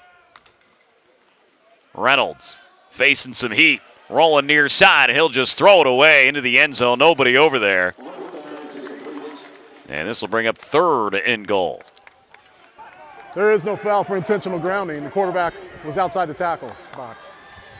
And that's a good job by Chris Reynolds, understanding that he can throw that ball away, but making sure he got outside of that tackle box before he did it, and then just throwing it out of the back of the end zone to A, stop the clock, most importantly, and then B, not giving up any additional yardage.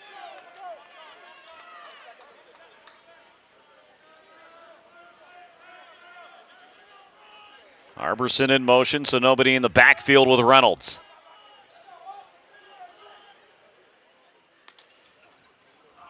Reynolds gonna go, and that pass, I don't know if it was deflected, ends up short of Elder, the intended target. Celebration by the D-line of Western Kentucky. And this will bring up a 4th and goal for the Niners. Yeah, important 4th and goal right here. And, you know, what does offensive coordinator Mark Carney dial up here? We saw some success in the quick passing game to start this drive that put them all the way down the field.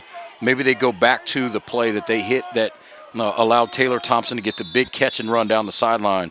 But before that, we're going to get a Western Kentucky timeout. Western Kentucky, they're first. Hilltoppers taking It'll a timeout. 30 seconds. No Correction, stop here. Full timeout for media. Stop here pretty much iced the game for Western Kentucky. Huge fourth down. We'll have that on the other side of the break. Fourth down and goal for the Niners. The ball at the 3-yard line. A must score here for Charlotte. Elder goes in motion. Reynolds takes the snap. Play action. Going to dump it off for Harbison. It's too high as the pressure came in from Jawan Jones, who also, he's the one who deflected the pass on third down. And the Hilltopper defense with a stand that puts Western Kentucky in a great spot to win this game. Yeah, absolutely. Just a really good job there by Jones. He came unblocked off the edge and just forced Chris Reynolds to speed everything up, and that makes the pass inaccurate. And there you go, turnover and downs by Charlotte. Western Kentucky takes over. And Bobby, if I'm co-offensive coordinators Ryan Applin and Brian Ellis, there is no way Pigram throws the football here really for the rest of the game. And if you're Charlotte, you probably want to go ahead and load the box, and you're going to play one-on-one on the outside and say you're not going to throw the ball. Walker's the running back. He'll get the carry and get some much-needed breathing room for Western Kentucky out across the 5 to the 8-yard line. Walker now with 95 yards rushing in the game. Was averaging 5.6 a pop before that one. Western Kentucky looking for their third straight win. Beat Southern Miss 10-7 back on November 14th, and then a win over FIU 38-21. Get them to 5-6 on the season. Had some tough non-conference games.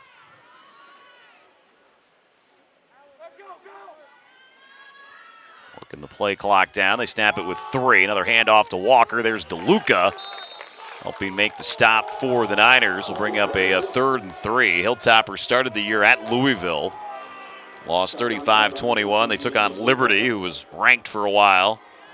Lost a close one at home, 30-24. Went to BYU.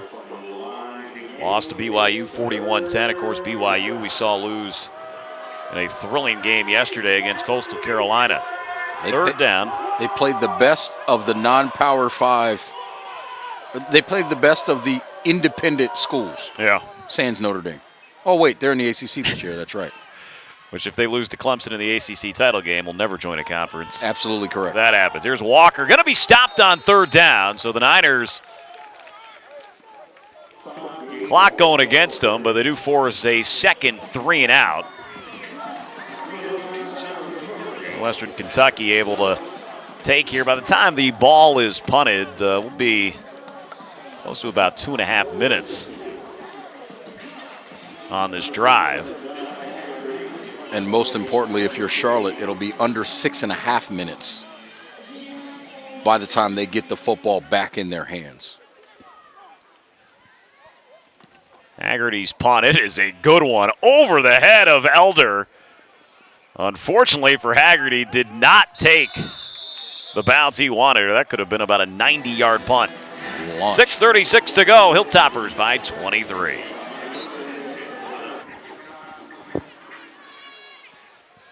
.636 to go, fourth quarter. Charlotte back on offense. They need a score, and they need it quick.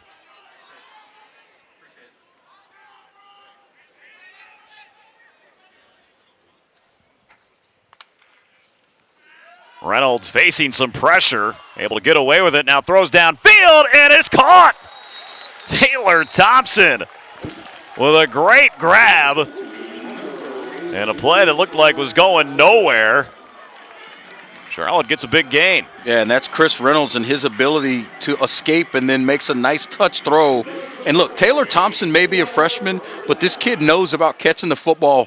From Prattville, Alabama, caught 78 passes his last 2 years in high school. So he knows how to go get the football up in the air.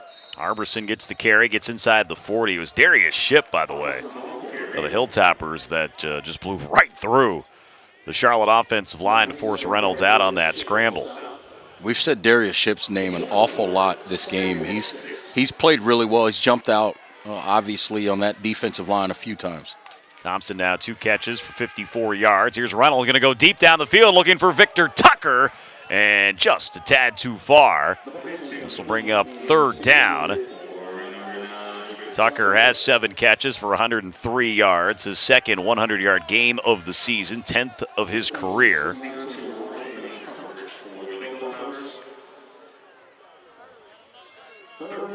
So 3rd and 6. Charlotte needs the 32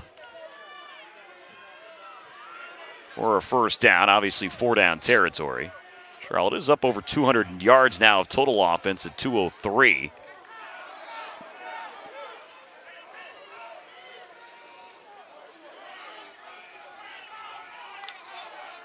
Low snap picked up by Reynolds. He'll fire over the middle. Ringwood's open, but he can't make the catch. Ball a little bit behind him. Yeah, he had him wide open, basically in that 2-deep coverage. Ringwood went right down the seam. Actually, it may have been a single high. That was a man-free concept. You see the safety getting out of position there over the top, and they just missed the throw. And Chris Reynolds, I tell you right now, if he had that one to throw again, he's going to make that throw 99 times out of 100 if he gets that opportunity. Yeah, you know, for the redshirt senior, Ringwood would have been a nice moment here on the home finale. Probably into the end zone on that play. So 4th and 6. Pressure comes. Reynolds throws it off, and the catch is made, and that is a first down for the Niners. Victor Tucker with his 8th catch. And that is just a phenomenal job by Chris Reynolds. He knew he was getting ready to take a shot and put the ball right on the money to get the first down with his guy, Victor Tucker. 1st and 10 Niners here at the 30 of the Hilltoppers. Reynolds looking downfield. Now he'll fire. Almost picked off. He was looking for Dollar. It was Key on the coverage, breaking it up for Western Kentucky. Yeah, and he had the play, and what happened was the penetration by this Hilltopper defensive front forced Chris Reynolds to take a step and a half to his left to slow down the development of the play for the quarterback, and that forced the throw to be a little bit late, and then that's why Key was able to come back over and make the play and keep that ball from being completed. That's the concept of team defense right there, Bobby. 2nd down and 10.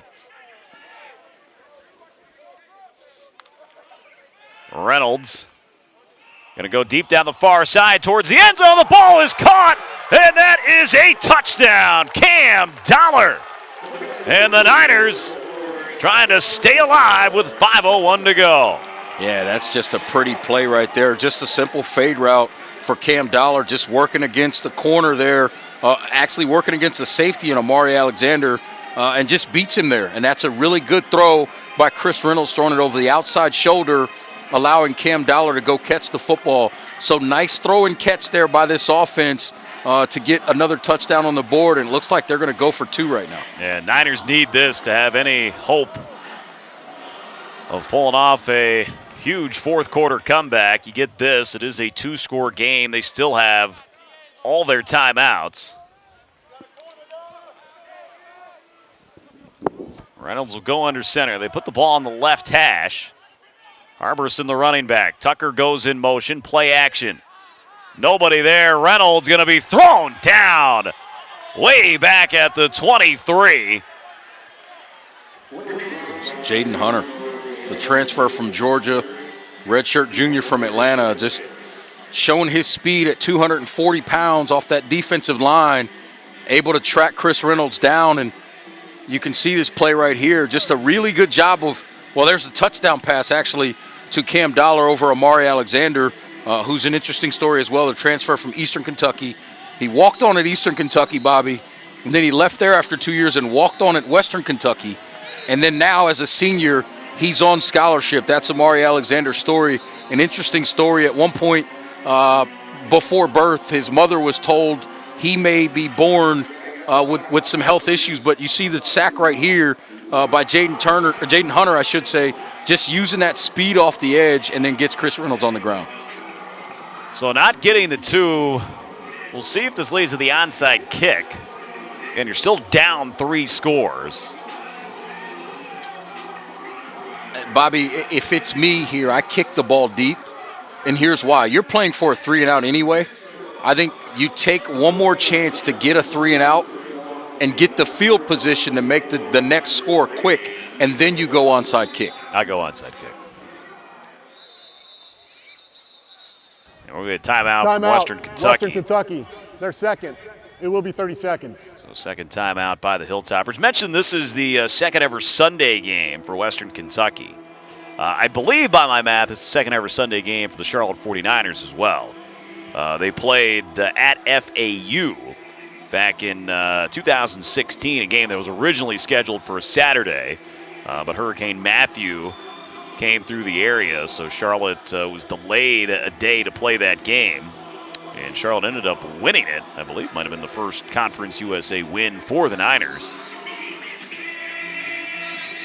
So both teams getting a rare Sunday game. Charlotte will be back in action on Friday night, taking on Marshall.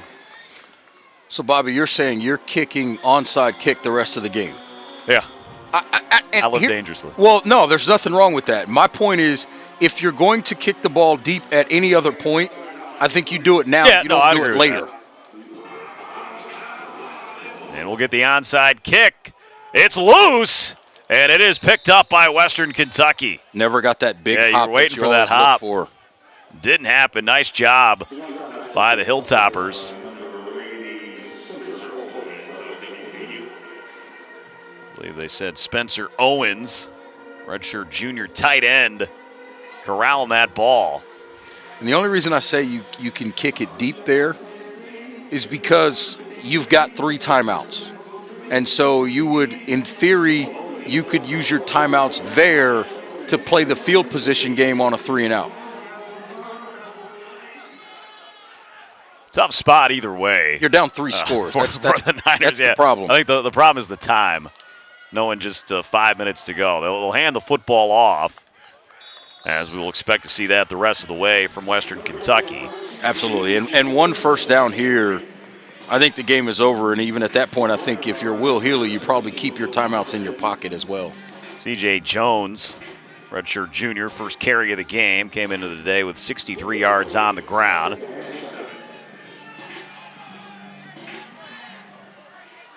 So 2nd and 7. You might maybe get a timeout if you get the stop on 3rd down. Or if you force a loss here. Hilltoppers working this play clock all the way down. Snap it with 2. Handoff, and there the Niners do make a stop, and Healy will take a timeout. Timeout Charlotte, they're first. So it will be 30 seconds. 4:09 on the clock. And I can almost guarantee you, to your point about when to snap the ball, when the clock is running, I'm pretty sure Pigram has been told, if you snap the ball with more than 5 seconds on the play clock, you may not play another snap yourself. Well, I always feel like it's hard for offenses. And, I mean, these offenses aren't at the breakneck speed that we see at some point. But when you go from those offenses that are snapping it every 12, 13 seconds to all of a sudden just standing there and waiting to get the snap off, sometimes it takes – you can see those offenses, they don't look the same and can lead to some issues, kind of the opposite of the prevent defense. Right. And I think that's where in those situations as an offensive coordinator, you have to do it yourself. You have to slow them down yourself by being slower to get the play call in so that they're not sitting in their stance, particularly offensive linemen, for too long. And so that's how you slow it down as the coordinator. You slow down how quickly you send the play in. 3rd and 7, do you still run it here? Absolutely. See if they maybe send Pigram in motion, slow play. It will be a toss here to Corley, and he's going to get the first down. So, Bobby, the thing about what they just did with Corley there, technically that is a pass. but it's a very completable pass so that regardless of what happens, because they catch the snap and pitch it forward even though the guy's running straight across. So it's a pitch forward, so technically it's a forward pass. So what that does is it's a very completable pass on paper, but what it does is make sure that the clock continues to run. So Pigram, probably his final throw of the day, 18 of 27, 218 yards and a touchdown. Here's a handoff going up the middle. Whittington getting the carry there. That's right at the first down line, and they'll give him the first down. And another, that freshman Whittington there just being real physical at the point of attack, and it looks like we're going to get another timeout here. Officials timeout for injury. And they're out quickly checking on Anton Williams. He's running off the sideline, shaking that left arm out. I'm not going to speculate here, but I've been in that situation before, and for me it was a stinger.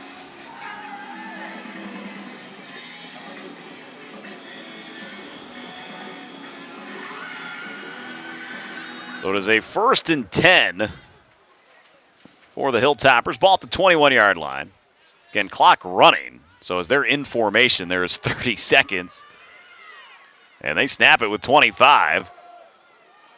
Jones on the carry, heading towards the end zone, gets down to the 5-yard line.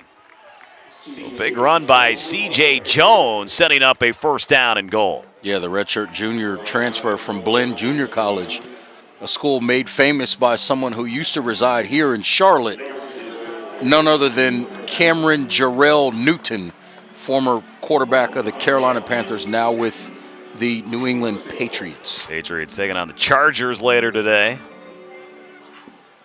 Justin Herbert been a star so far in his rookie year for Los Angeles.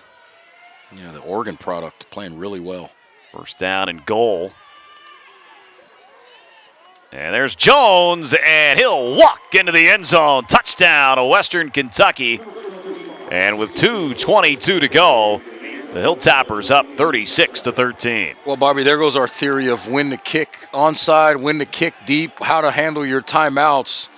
Western Kentucky says we're just going to go down and score some more points and just make it academic at this point, and they go get the touchdown with that running game. And again, on paper, you'll see a pass on that drive. As you see the touchdown run again, you'll see a pass on that drive. But realistically, that was a running play. That was part of the running game by a designed safe pass. Extra point attempt. It is up, and it is good. Now, the extra point was snapped with 1 second on the play clock. That's the one that doesn't matter of how much the time is rolling here. Well, for Charlotte, senior day today. They honored the seniors prior to the game. There you see Jones again on the touchdown run, just easy, finds a crease. And coaches tell running backs all the time, just run to daylight, and that's exactly what he did. He ran to the open space and gets in the end zone for a touchdown.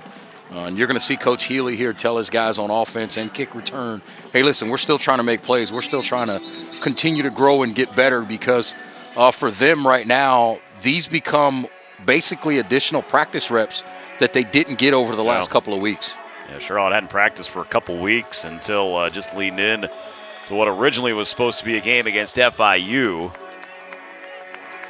FIU, though, having to cancel the game. Western Kentucky, they slid into this matchup.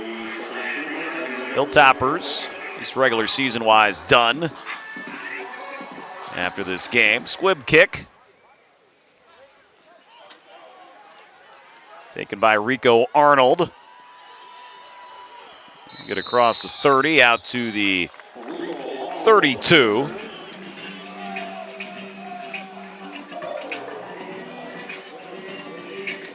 We'll see what we get from Charlotte here.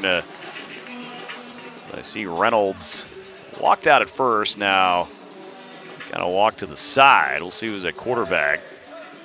And it'll be Dom Schaffner to start this drive. Niners today, just 241 yards of total offense. Season low prior to this matchup was against App State, where they had 286. Again, for most Charlotte numbers, when they don't play for 6 weeks, you got to throw out. Here's Schaffner going to run it himself. He's got some room across the 45.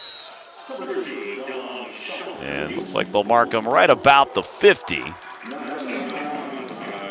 And actually the 49 into Hilltopper territory. Yeah, and Schaffner, you see, just getting behind Trey Harbison and that offensive line, Ryan Carrier as well.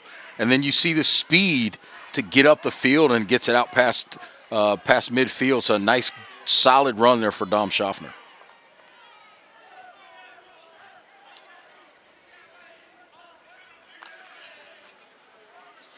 Here's a handoff, Harbison. Harbison from the area, came back home to finish out his collegiate career.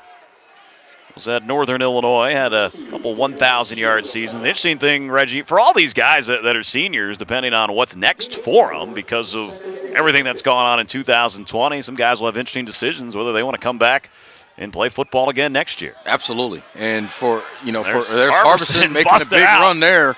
Down to the 16-yard line. Yeah, from Crest High School over in Shelby. And I can tell you right now, that program is known to produce high-quality talent through the years. And I played with a guy in college at Penn State, as you see Harbison take off, that is close to that family. And Shamar Finney was a linebacker, played in the NFL for a few years as well. And that program is known to continue to put players at the college level. Charlotte, they're second. It will be 30 seconds. Even though it's not one of the biggest schools in the state, they continue to churn out talent here in the state of North Carolina.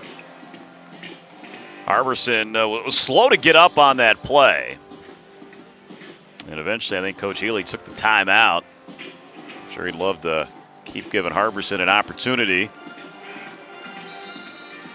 Just the second home game of the year for Charlotte because of the craziness that has gone on throughout the year. Played UTEP back on October 24th. Won that game 38-28. Yeah, and that was a game that started, Bobby, I was here for that one. It started similar to this one in that Charlotte gave up a couple of long drives to UTEP early in the game. And then they were able to shift the tide, particularly in the second half, and won that one going away. 1st and 10 for Charlotte at the Hilltopper 16-yard line. See if Schaffner throws the football. Well, he's going to run it again, and this time just 2 yards to the 14. As we will now hit the 1-minute mark.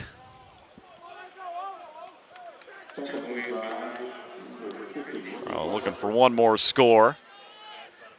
See Schaffner running it up in there hard, but runs into the big guy, Ricky Barber. He's played really well today, the redshirt freshman.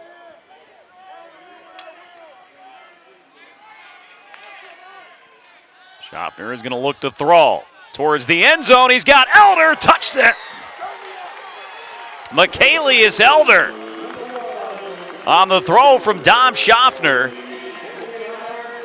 Schaffner, Reggie, has thrown 2 completions this year, both for touchdowns. And I tell you, that one was pretty. That's a perfect throw. Great velocity, great accuracy on where to put the ball. And you see Michaelius Elder finishing the play with the touchdown. Really nice throw and catch there for Dom Schaffner and Michaelius Elder. So a nice drive for Schaffner as he was the QB that entire drive. Had a big run to get it going. Trey Harbison with a 29-yard run. And it's capped off there. 14-yard pass from Schaffner to Elder. Schaffner trying to run it in on the 2-point conversion. That doesn't happen. As the Hilltoppers make the stop. Before the snap, false start, offense number 4. We'll replay the try. Well, the best false start you could ask for if you're Charlotte. Absolutely. Well, unless you're Dom Schaffner and you're going, That's true. So that play didn't happen, but I'm still going to feel that hit. We'll move it back to the 7.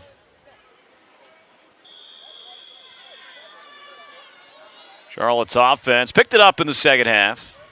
3 touchdowns.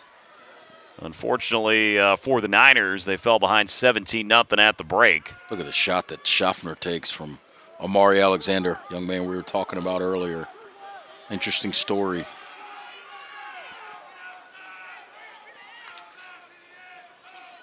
Schaffner going to throw again, and he's not going to get the pass off. He's dropped. Yeah, he missed Taylor Thompson, though. Taylor Thompson was wide open right by the sideline at about the 7-yard line. Probably would have walked into the end zone, and Schaffner just missed him. Darius Shipp once again on the stop. So 31 seconds to go, 18-point lead here for the Hilltoppers.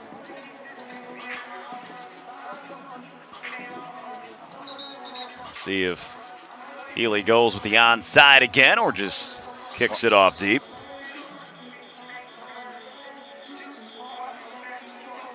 Yeah, you could go either route here, obviously. Again, you're talking about Zach practice. Do you want to work on it? Right.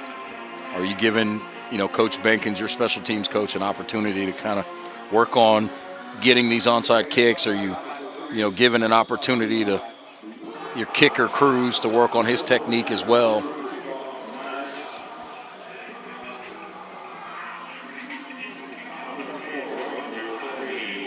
Hilltoppers with all but one player up front. It'll be the short squib, and the Hilltoppers will recover it. I tell you, kickers, they'll do that, but they are not comfortable, and they are really making sure that the guys next to them go and protect them. That is an uncomfortable position. Yeah, I love those onside kicks, yes, but those usually only work if it's surprise onside kick, absolutely, and the kicker doesn't have to worry about getting his head taken off. Right, absolutely, there in the middle of the field. So you feel for kickers in that situation, man. If everybody knows it's coming, because again, you see it, and we saw it, last night in the BYU Coastal Carolina game. Kickers are rarely at a situation where they can get hit as our quarterbacks until they throw an interception. And you saw what happened to BYU Zach Wilson last night after he threw a pick. They were all over him for Coastal. There's the knee from Pigram, and that will wrap things up. Western Kentucky with an impressive road performance here in Charlotte today, as they will pick up the win 37-19. The Hilltoppers improve into 5-6 on the season. For the Charlotte 49ers, they fall to 2-4, 2-2 in conference play. Western Kentucky 4-3 inside Conference USA. Story of the day, Reggie, for you, I guess, do we look at what that Hilltopper defense did, especially in that first half? Absolutely. It was the Hilltopper defense, and particularly that defensive line. They won the line of scrimmage throughout the day, and it was hard for Charlotte to get going because Charlotte was often staring at second and third and longs, and that means that Western Kentucky was winning first down in the running game or the pass game against Charlotte. And if you find yourself behind the chains on second and third down throughout the day, it's going to be hard to convert those, which means it's going to be very difficult to create points. All right, for Reggie Walker, I'm Bobby Rosensky saying so long from Charlotte. The final score 37-19. All games airing on the ESPN networks are streaming live and archived on the ESPN app.